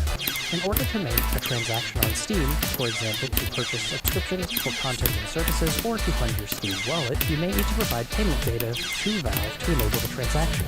If you pay by credit card, you need to provide typical credit card information, such as name, address, credit card number, expiration date, and security code to Valve, which Valve will process and transmit to the payment service provider of your choice to enable the transaction and perform anti-fraud checks. So that's the financial information. Likewise, Valve will receive data from the payment service providers for the same reason. 3.3. Other data you explicitly submit. We will collect and process personal data whenever you explicitly provide it to us or send it to us part of communications with Steam, for example, in the Steam community forums, chats, or when you provide feedback or other user-generated content. This information includes information that you post, comment, or follow in any of our content and services, information sent to chat, information you provide to us when you request information or support from us or purchase content and services from us, including information necessary to process your orders with the relevant payment merchants or, in case of physical good, shipping providers, information you provide to us when participating in competition, contests, tournaments, or responding to surveys, for example, your content details. User content is going to count as information that you post online, information in the chat, if you've contacted or support. 3.4. Your use of the Steam client and websites. We collect a variety of information through your general interactions with websites, content, and services offered by Steam. Personal data we may collect. It may include, but is not limited to, browser and device information, data collected through automated electronic interactions and application usage data. Cool. So that is going to count as usage data. Likewise, we will track your process across our websites and applications to verify that you are not a bot and to optimize your services. Cool. So the optimization of services is implied that it is used for diagnostics, so we're going to knock that off as well. Yeah, they only process across those websites, so we're going to have that as processing data. 3.5. Your use of games and other subscriptions. In order to provide you with services, we need to collect, store, and use various information about your activity and our content and services. Content-related information includes your Steam ID, as well as what is usually referred to as game statistics. By game statistics, we mean information about your game's preferences, progress in the game's playtime, as well as information about the device you are using, including what operating system you are using, and device settings, unique identifiers, and crash data. Cool. The progress of games is kind of usage data, so I think we're going to count that as that since that's your usage of the service. Things like unique device identifiers as identifiers, and crash data is going to be for diagnostics. So we already have all of that marked. Tracking data and cookies. We use cookies, which are text files placed on your computer, and similar technologies, for example, web beacons, pixels, ad tags, and device identifiers, to help us analyze how users use our services, as well as to improve the services we are offering, to improve marketing, analytics, or object functionality. The use of cookies is standard on the internet. That's true. Although most web browsers automatically accept cookies, the decision of whether to accept or not is yours. You may adjust your browser settings to prevent the reception of cookies or provide a notification whenever a cookie is sent to you. You can manage the use of optional cookies by clicking the Cookie Settings page, accessible via the cookie banner displayed beneath first look of our website, and at any time through the Cookie Settings page available here. When you visit any of our services, our servers log your IP address, which is a number that is automatically assigned to the network that your computer is a part of. Okay. They don't specifically call out what website we're referring to, so I don't think we're actually going to count browsing data for the cookies. It seems to be just theirs, so that's actually kind of nice. Content recommendations. We may process information collected under the Section 3 so that content, products, and services are shown on the pages of the Steam store, and in update messages displayed when launching the Steam client can be tailored to meet your needs and populated with relevant recommendations and offers. This is done to improve your customer experience. You can prevent the processing of your data in this way by turning off the automatic loading screen of the Steam store page and of the Steam notifications in the interface section of the Steam client settings. I didn't know you could change that. That's actually pretty good to know. Processing information about that will fall under usage data. Again, it's how you're using the platform. Valve may send you marketing messages about products and services that are similar to goods and services you have previously requested from Valve to your email address where you have given explicit consent. In such case, we may also use your collected information to customize such marketing messages, as well as collect information on whether you opened such messages and which links to the text you're following. Okay, I am going to count that as browsing data, because they're identifying when you interact with emails, which is outside of their service. So I am totally counting that. You can opt out or withdraw your consent to receiving marketing emails at any time by either withdrawing the consent on the same page where you previously provided it, or clicking the unsubscribed link provided in every marketing email. Alternatively, you can select what kinds of emails you wish to receive on the email settings page. Information required to detect violations. We collect certain data that is required for our detection, investigation, and prevention of fraud, cheating, and other violations of the SSA and applicable laws or violations.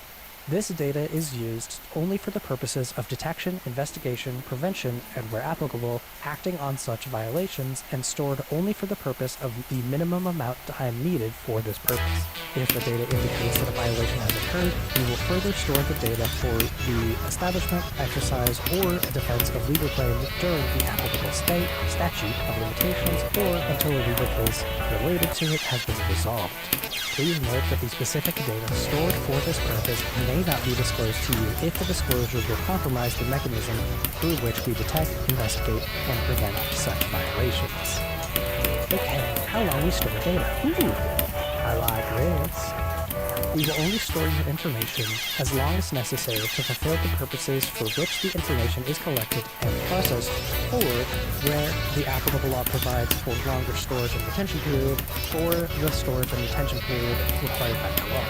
After that, your personal data will be deleted, blocked, or anonymized as provided by applicable law. In particular, if you terminate your Steam user account, your personal data will be marked for deletion except to the degree legal requirements or other prevailing legitimate purposes dictate longer storage. In certain cases, personal data cannot be completely deleted in order to ensure the consistency of the gameplay experience or the Steam community market. For instance, matches you have played that affect other players' matchmaking data and scores will not be deleted. Rather, your connection to these matches will be permanently anonymized. Please note that Valve is required to retain certain transaction data under statutory, commercial, and tax law for a period of up to 10 years. If you withdraw your consent on which a processing of your personal data or of the personal data of which your child is based, we will delete your personal data or respectively the personal data of your child without undue delay to the extent that the collection and processing of the personal data was based on the withdrawn consent. I hate the way that one reads. That just, not like because it's like bad or anything, it's just like my brain's not like reading it. If you exercise a right to object to the processing of your personal data, we will review your objection and delete the personal data that we processed for the purpose to which you objected without undue delay unless another legal basis for the processing and retaining of this data exists, or unless applicable laws requires us to retain the data. Basically, they retain the data for as long as they legally need it. In the case of transaction data, they keep it up to 10 years, and that is the only information that they seem to specify in that time period. Okay, who has access to your data? Valve does not sell personal data. However, we may share or provide access to each of the categories of personal data we collect as necessary for the following business purposes. So it sounds like we're not going to get any red, but we're going to get some orange. Valve and its subsidiaries may share their personal data with each other and use it to the degree necessary to achieve the purposes listed in Section 2 above. In the event of reorganization, sale, or merger, we may transfer personal data to the relevant third parties subject to applicable laws, the principles and liability requirements under the DPF. We may also share your personal data with third-party service providers that provide customer support and services in connections with goods, content, and services distributed via Steam.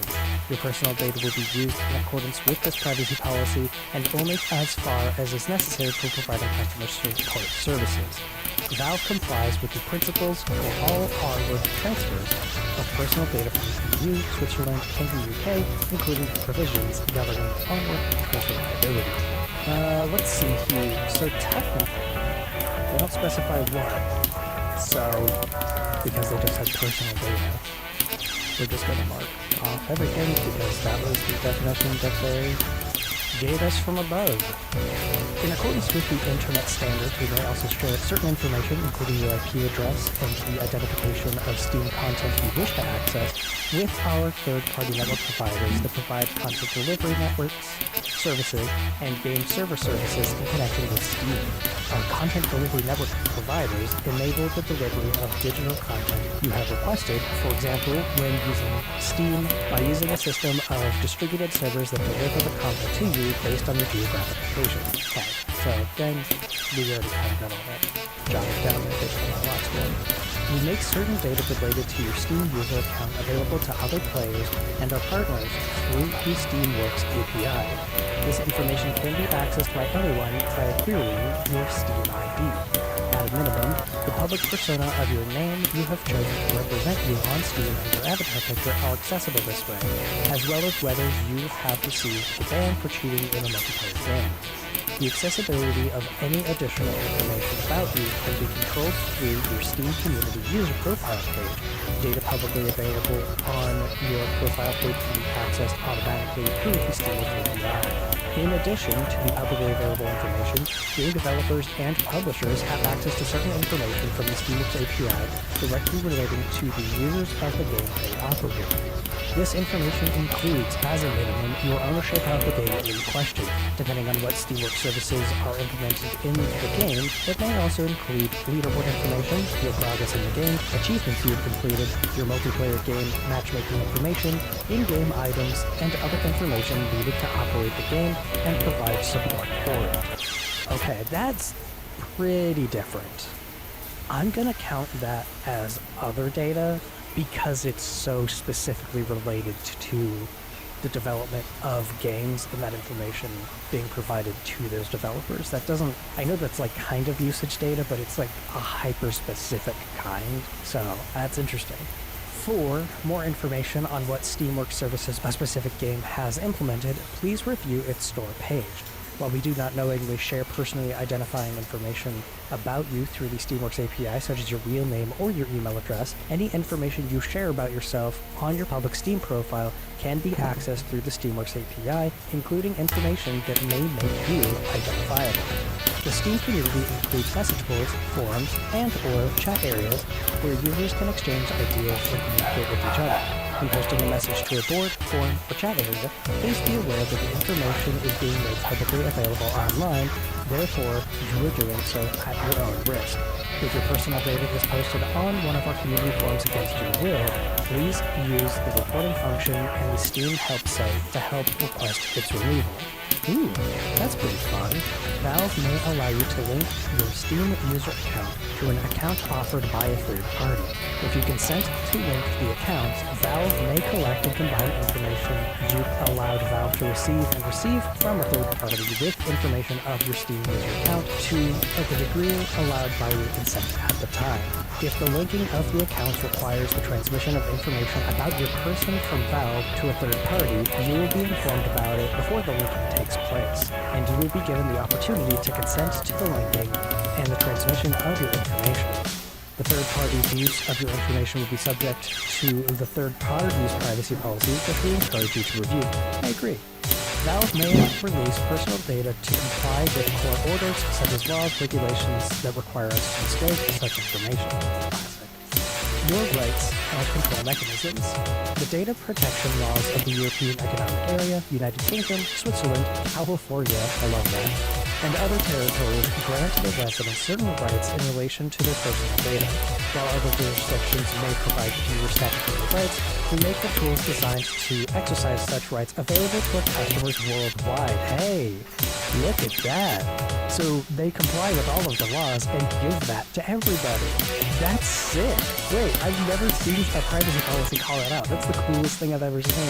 When we talk about the GDPR in this section, we mean the version of the GDPR that applies to you in EU or UK. To allow you to exercise your data protection rights in a simple way, we are providing a dedicated section of the Steam support page, the Privacy Dashboard.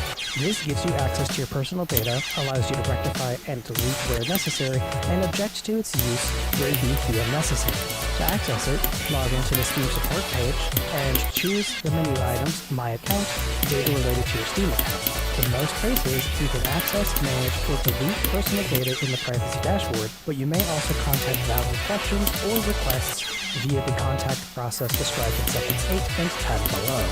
As a visitor to the Steam website without you being logged in, you can control cookie settings through the process described in section 3.6 above. You can also contact Valve or its European representatives through the contact info provided in section 8 below to exercise your rights or use this web form.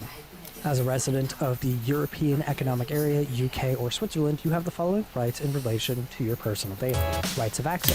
You have the right to access your personal data that we hold about you. For example, the rights to require free of charge information whether your personal data is retained, access to and or duplicates of the personal data retained. You can also use the right to access your personal data through the Privacy Dashboard if the request affects the rights and freedoms of others or is manifestly unfounded or excessive. We reserve the right to charge a reasonable fee, taking into account the administrative cost of providing the information or communication taking the action requested, or refuse the act of the request.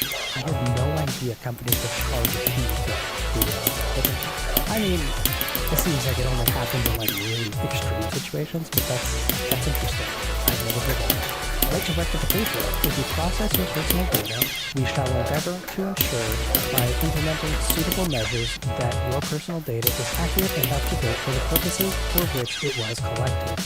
If your personal data is inaccurate or incomplete, you can change the information you provided via the Privacy Dashboard. Rights to erasure. You have the right to obtain deletion of personal data concerning you if the reason why you collect it, see section 2 above, does not exist anymore, or if there is another legal ground for its deletion. For individual items of personal data, please edit them through the Privacy Dashboard or request the deletion via the Steam support page. You can also request the deletion of your Steam user account via the Steam support page. As a result of deleting your Steam account, you will lose access to Steam services, including the Steam user account subscriptions and game-related information linked to the Steam user account, and the possibility to access other services you are using the Steam user account for. We will allow you to restore your Steam user account during a grace period of 30 days from the moment you request the deletion of your Steam user account. This functioning allows you to not lose your account by mistake because of your loss of your account credentials or due to hacking. During the suspension period, we will be able to finalize financial and other activities that may have been initiated before sending the Steam user account deletion request. After the grace period, personal data associated with your account will be deleted to subject section 4 above. In some cases, deletion of your Steam user account, and therefore personal data deletion, is complicated.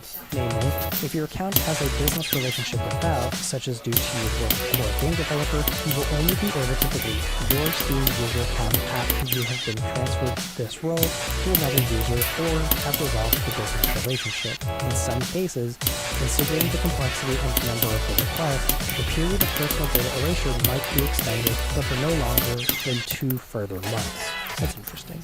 Right to object. When processing of your personal data is based on legitimate interest according to Article 6.1f of the GDPR, Section 2c of the Privacy Policy, you have the right to object to processing. If you object, you will no longer process your personal data unless there are compelling and prevailing legitimate grounds for the processing as described in Article 21 of the GDPR. In particular, if the data is necessary for the establishment, exercise, or defense of legal claims. You may also have the right to lodge a complaint at the supervisor authority. Right to restriction of the processing of your personal data. You have the right to obtain restriction of the processing of your personal data under the conditions set out in Article 18 of the GDPR. Right to personal data portability. You have the right to receive your personal data in a structured, commonly used, and machine-readable format, and have the right to transmit those data to another controller under the conditions set out in Article 20 of the GDPR. Valve makes your personal data available in structured HTML format through the privacy dashboard as described above. Very cool.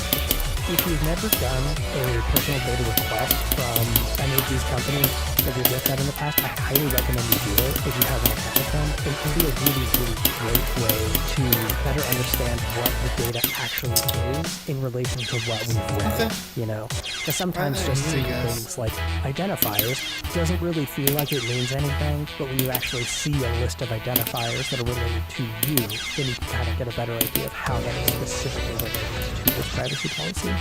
Right to post-mortem control of your privacy data. If French data protection legislation is applicable to you, you have the right to establish guidelines for the preservation, the deletion, and the transmission of personal data after your death in accordance with Article 40-1 of the Act No. 78-17 of 6 January 1978 on information technology, data files, and civil liberties. 6.8 Arbitration. If Valve does not resolve any claimed violations of the principles by any other DPF mechanism or by your rights under this section, you have, in accordance with the requirements of Annex 1 to DPF, the possibility to invoke binding arbitration before the EU-US Data Privacy Framework panel. Children. The minimum age to create a Steam account is 13. Valve does not knowingly collect personal data from children under this age.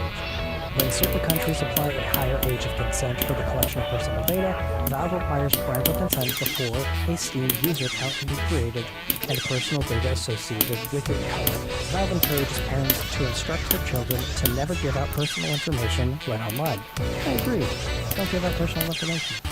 Contact info. You can contact the Valve's data protection officer at the address below. While we review any requests sent by mail, please be aware that to combat fraud, harassment, and identity theft, the only way to access, rectify, or delete your data is through logging in with your Steam user account and selecting the menu items My Account, View Account Data.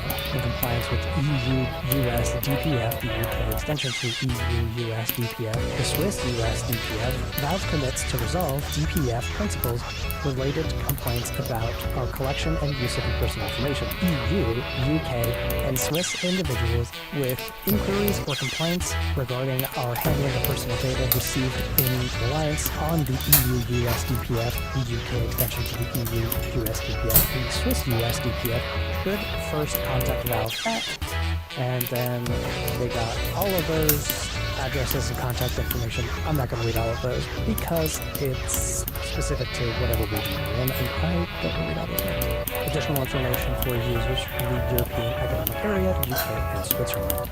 As a US-based company that operates a worldwide gaming service, we may transfer your personal data outside of the European Economic Area and the United Kingdom or Switzerland.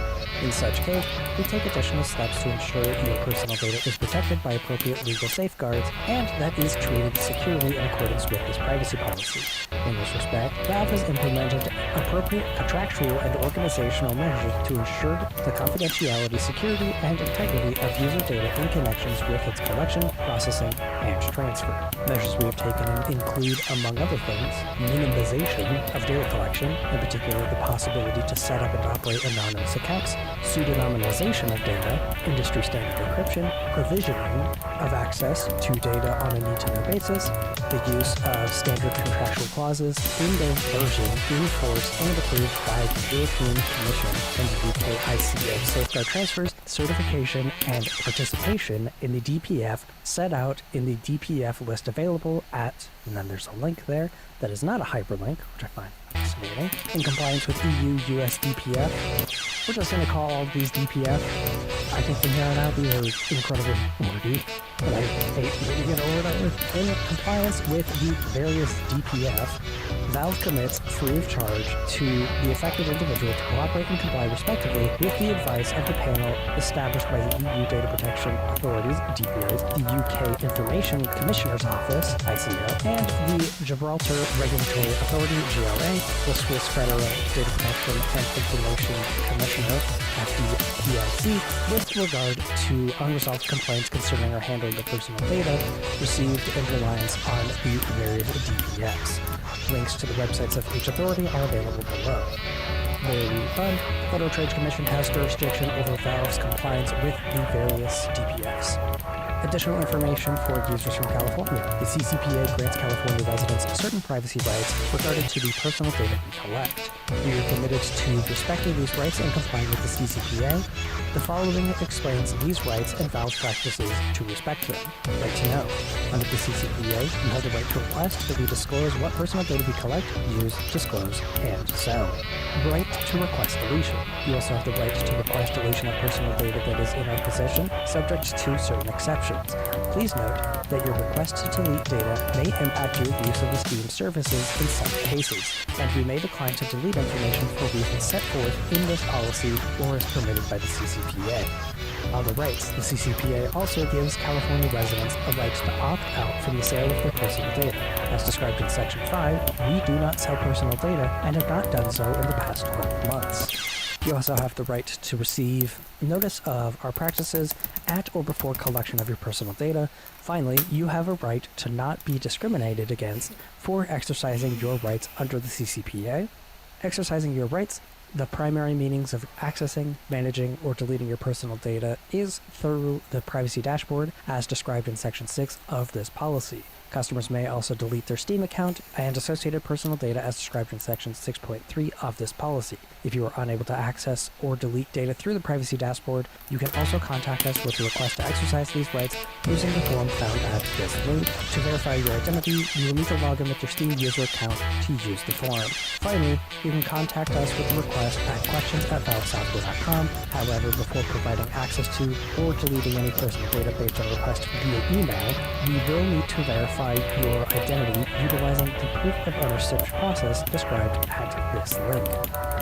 You may designate in writing or through a power of attorney an authorized agent to make requests on your behalf to exercise your rights under the CCPA. Before accepting such requests from an agent, we will require the agent to provide proof that you have authorized it to act on your behalf, and we may need you to verify your identity directly with us.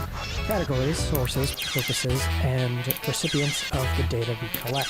Over the preceding 12 months, we have collected the categories of personal data described in Section 3 of this privacy policy, the sources from which we collect personal data, and the purposes for which we collect and process it are described in Sections 2 and 3. Over the preceding 12 months, we have disclosed for business purposes each of the categories of personal data with the categories of third parties as described in Section 5. This was last updated February 14th, Valentine's Day, 2025. There we go. That's the whole thing.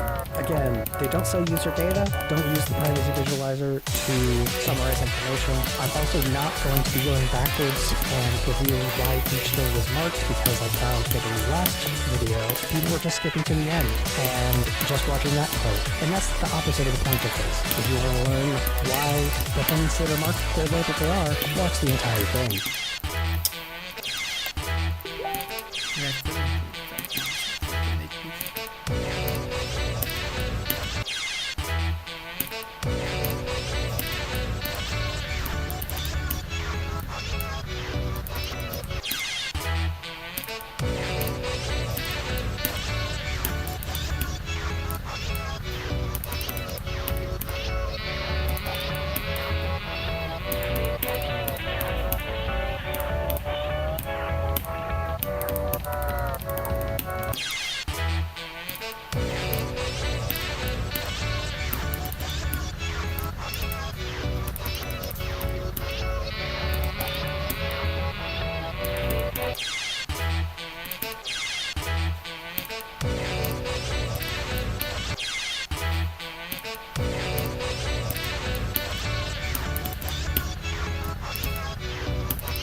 This is like the worst that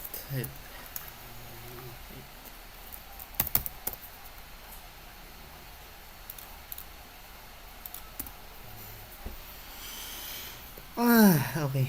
That's a really stressful day.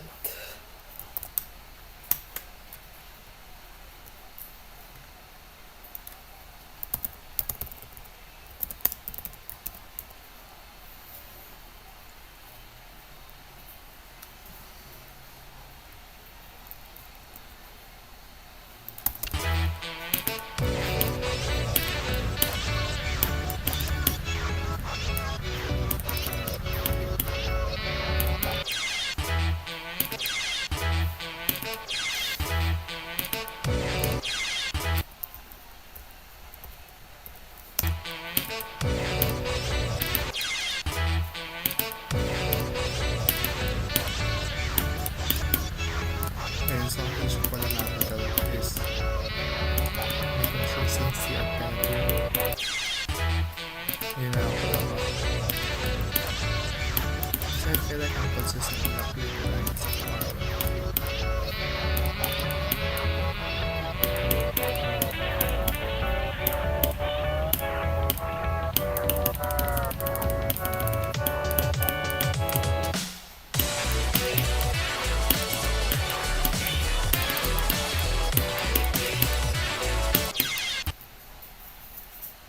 Gotta look at that.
Yes, suspended sa QC.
Practice ko nga to.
Today is going to be a pretty short video. I only have 4 things to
Daddy, nagsuspend QC.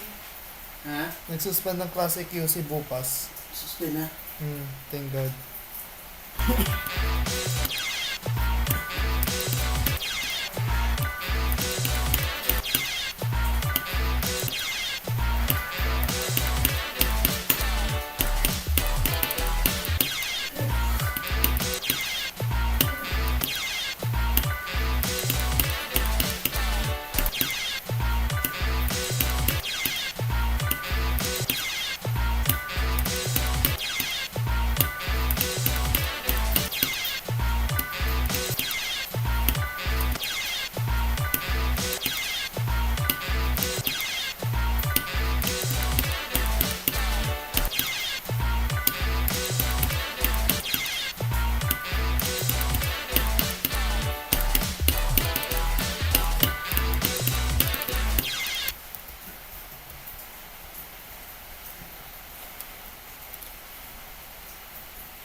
Ay, hindi pala magsasayang Ella kasi magano aros kaldo.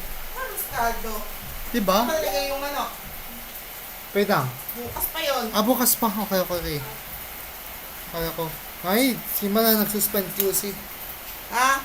Himala nagsuspend QC. Kailan? Ngayon. Ay, bukas. Bukas. Ngay, kanina lang nagsuspend eh. Hindi problem sa Wednesday na nga talaga ako makakabalik nito. Kasi kaganda na daw panahon sa Wednesday eh. Po? Canton?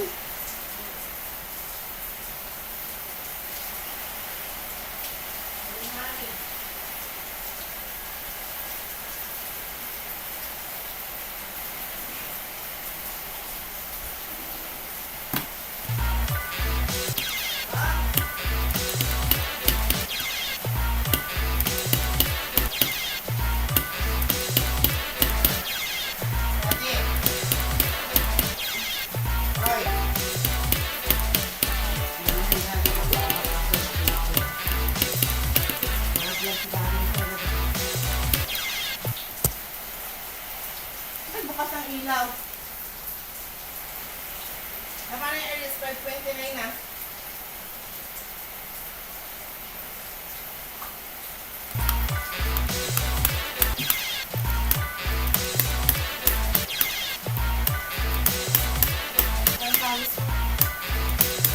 Dati. Sige naman na yan. Kumain ko na kayo. Sige na. Kahit natin na.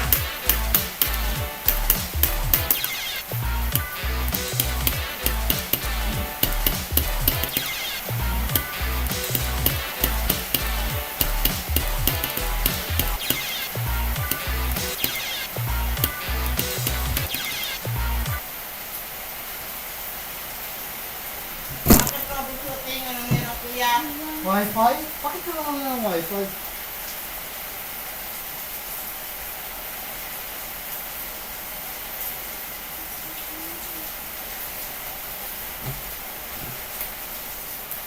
Okay naman. Okay na siya. Ibang hindi ko lang kanina.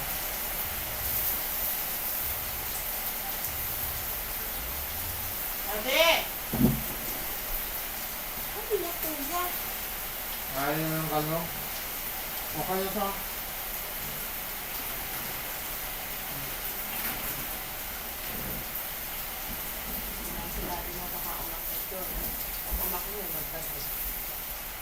Fruitful kayo.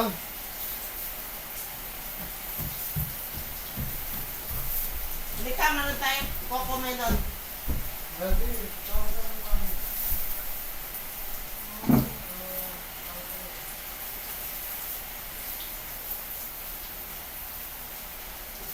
Masak, ano, mami.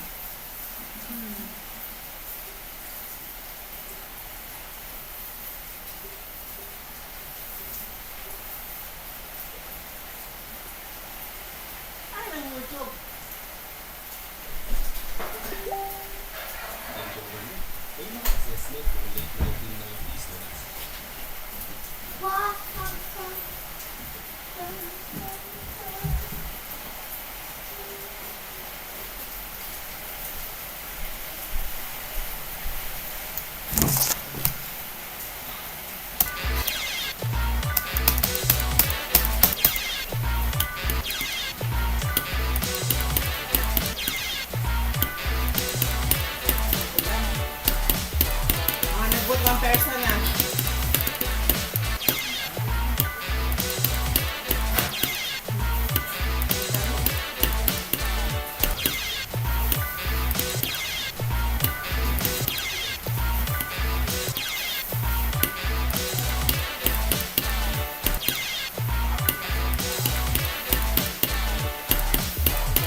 Susunod, Kings of K-pop SB19, pasabog ang Tokyo performance sa Summer Sonic Music Festival.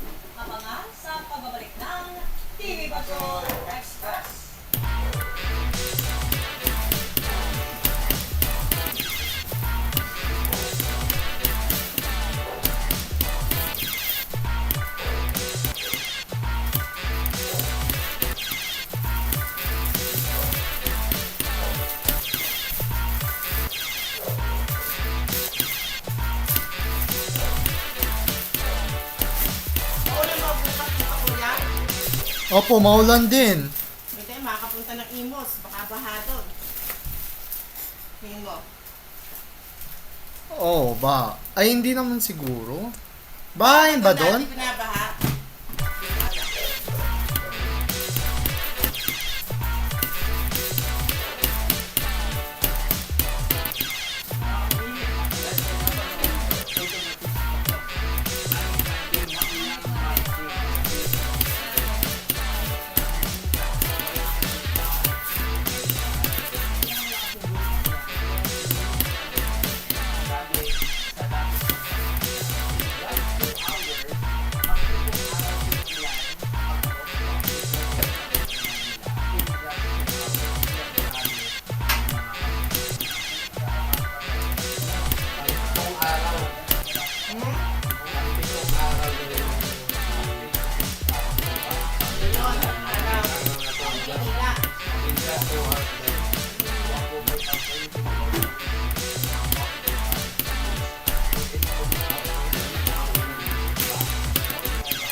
Ella, pahin mo na yan ng maligo. Nagkasya ko na naman yan.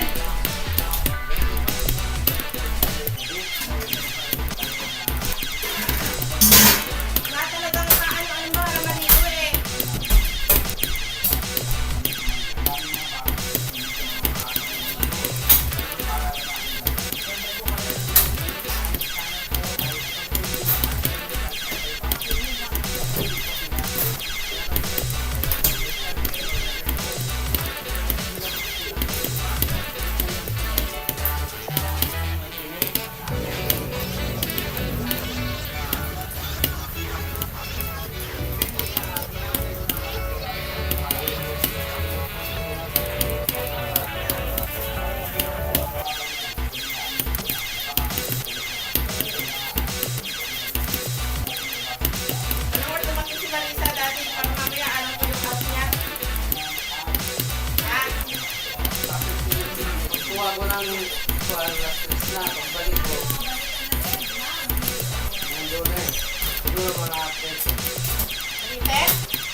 Teto.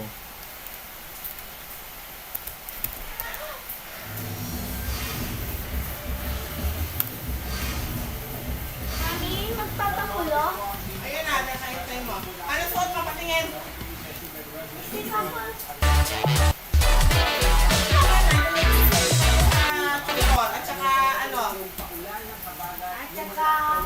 Ano ba ang t-shirt? Okay.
Yes.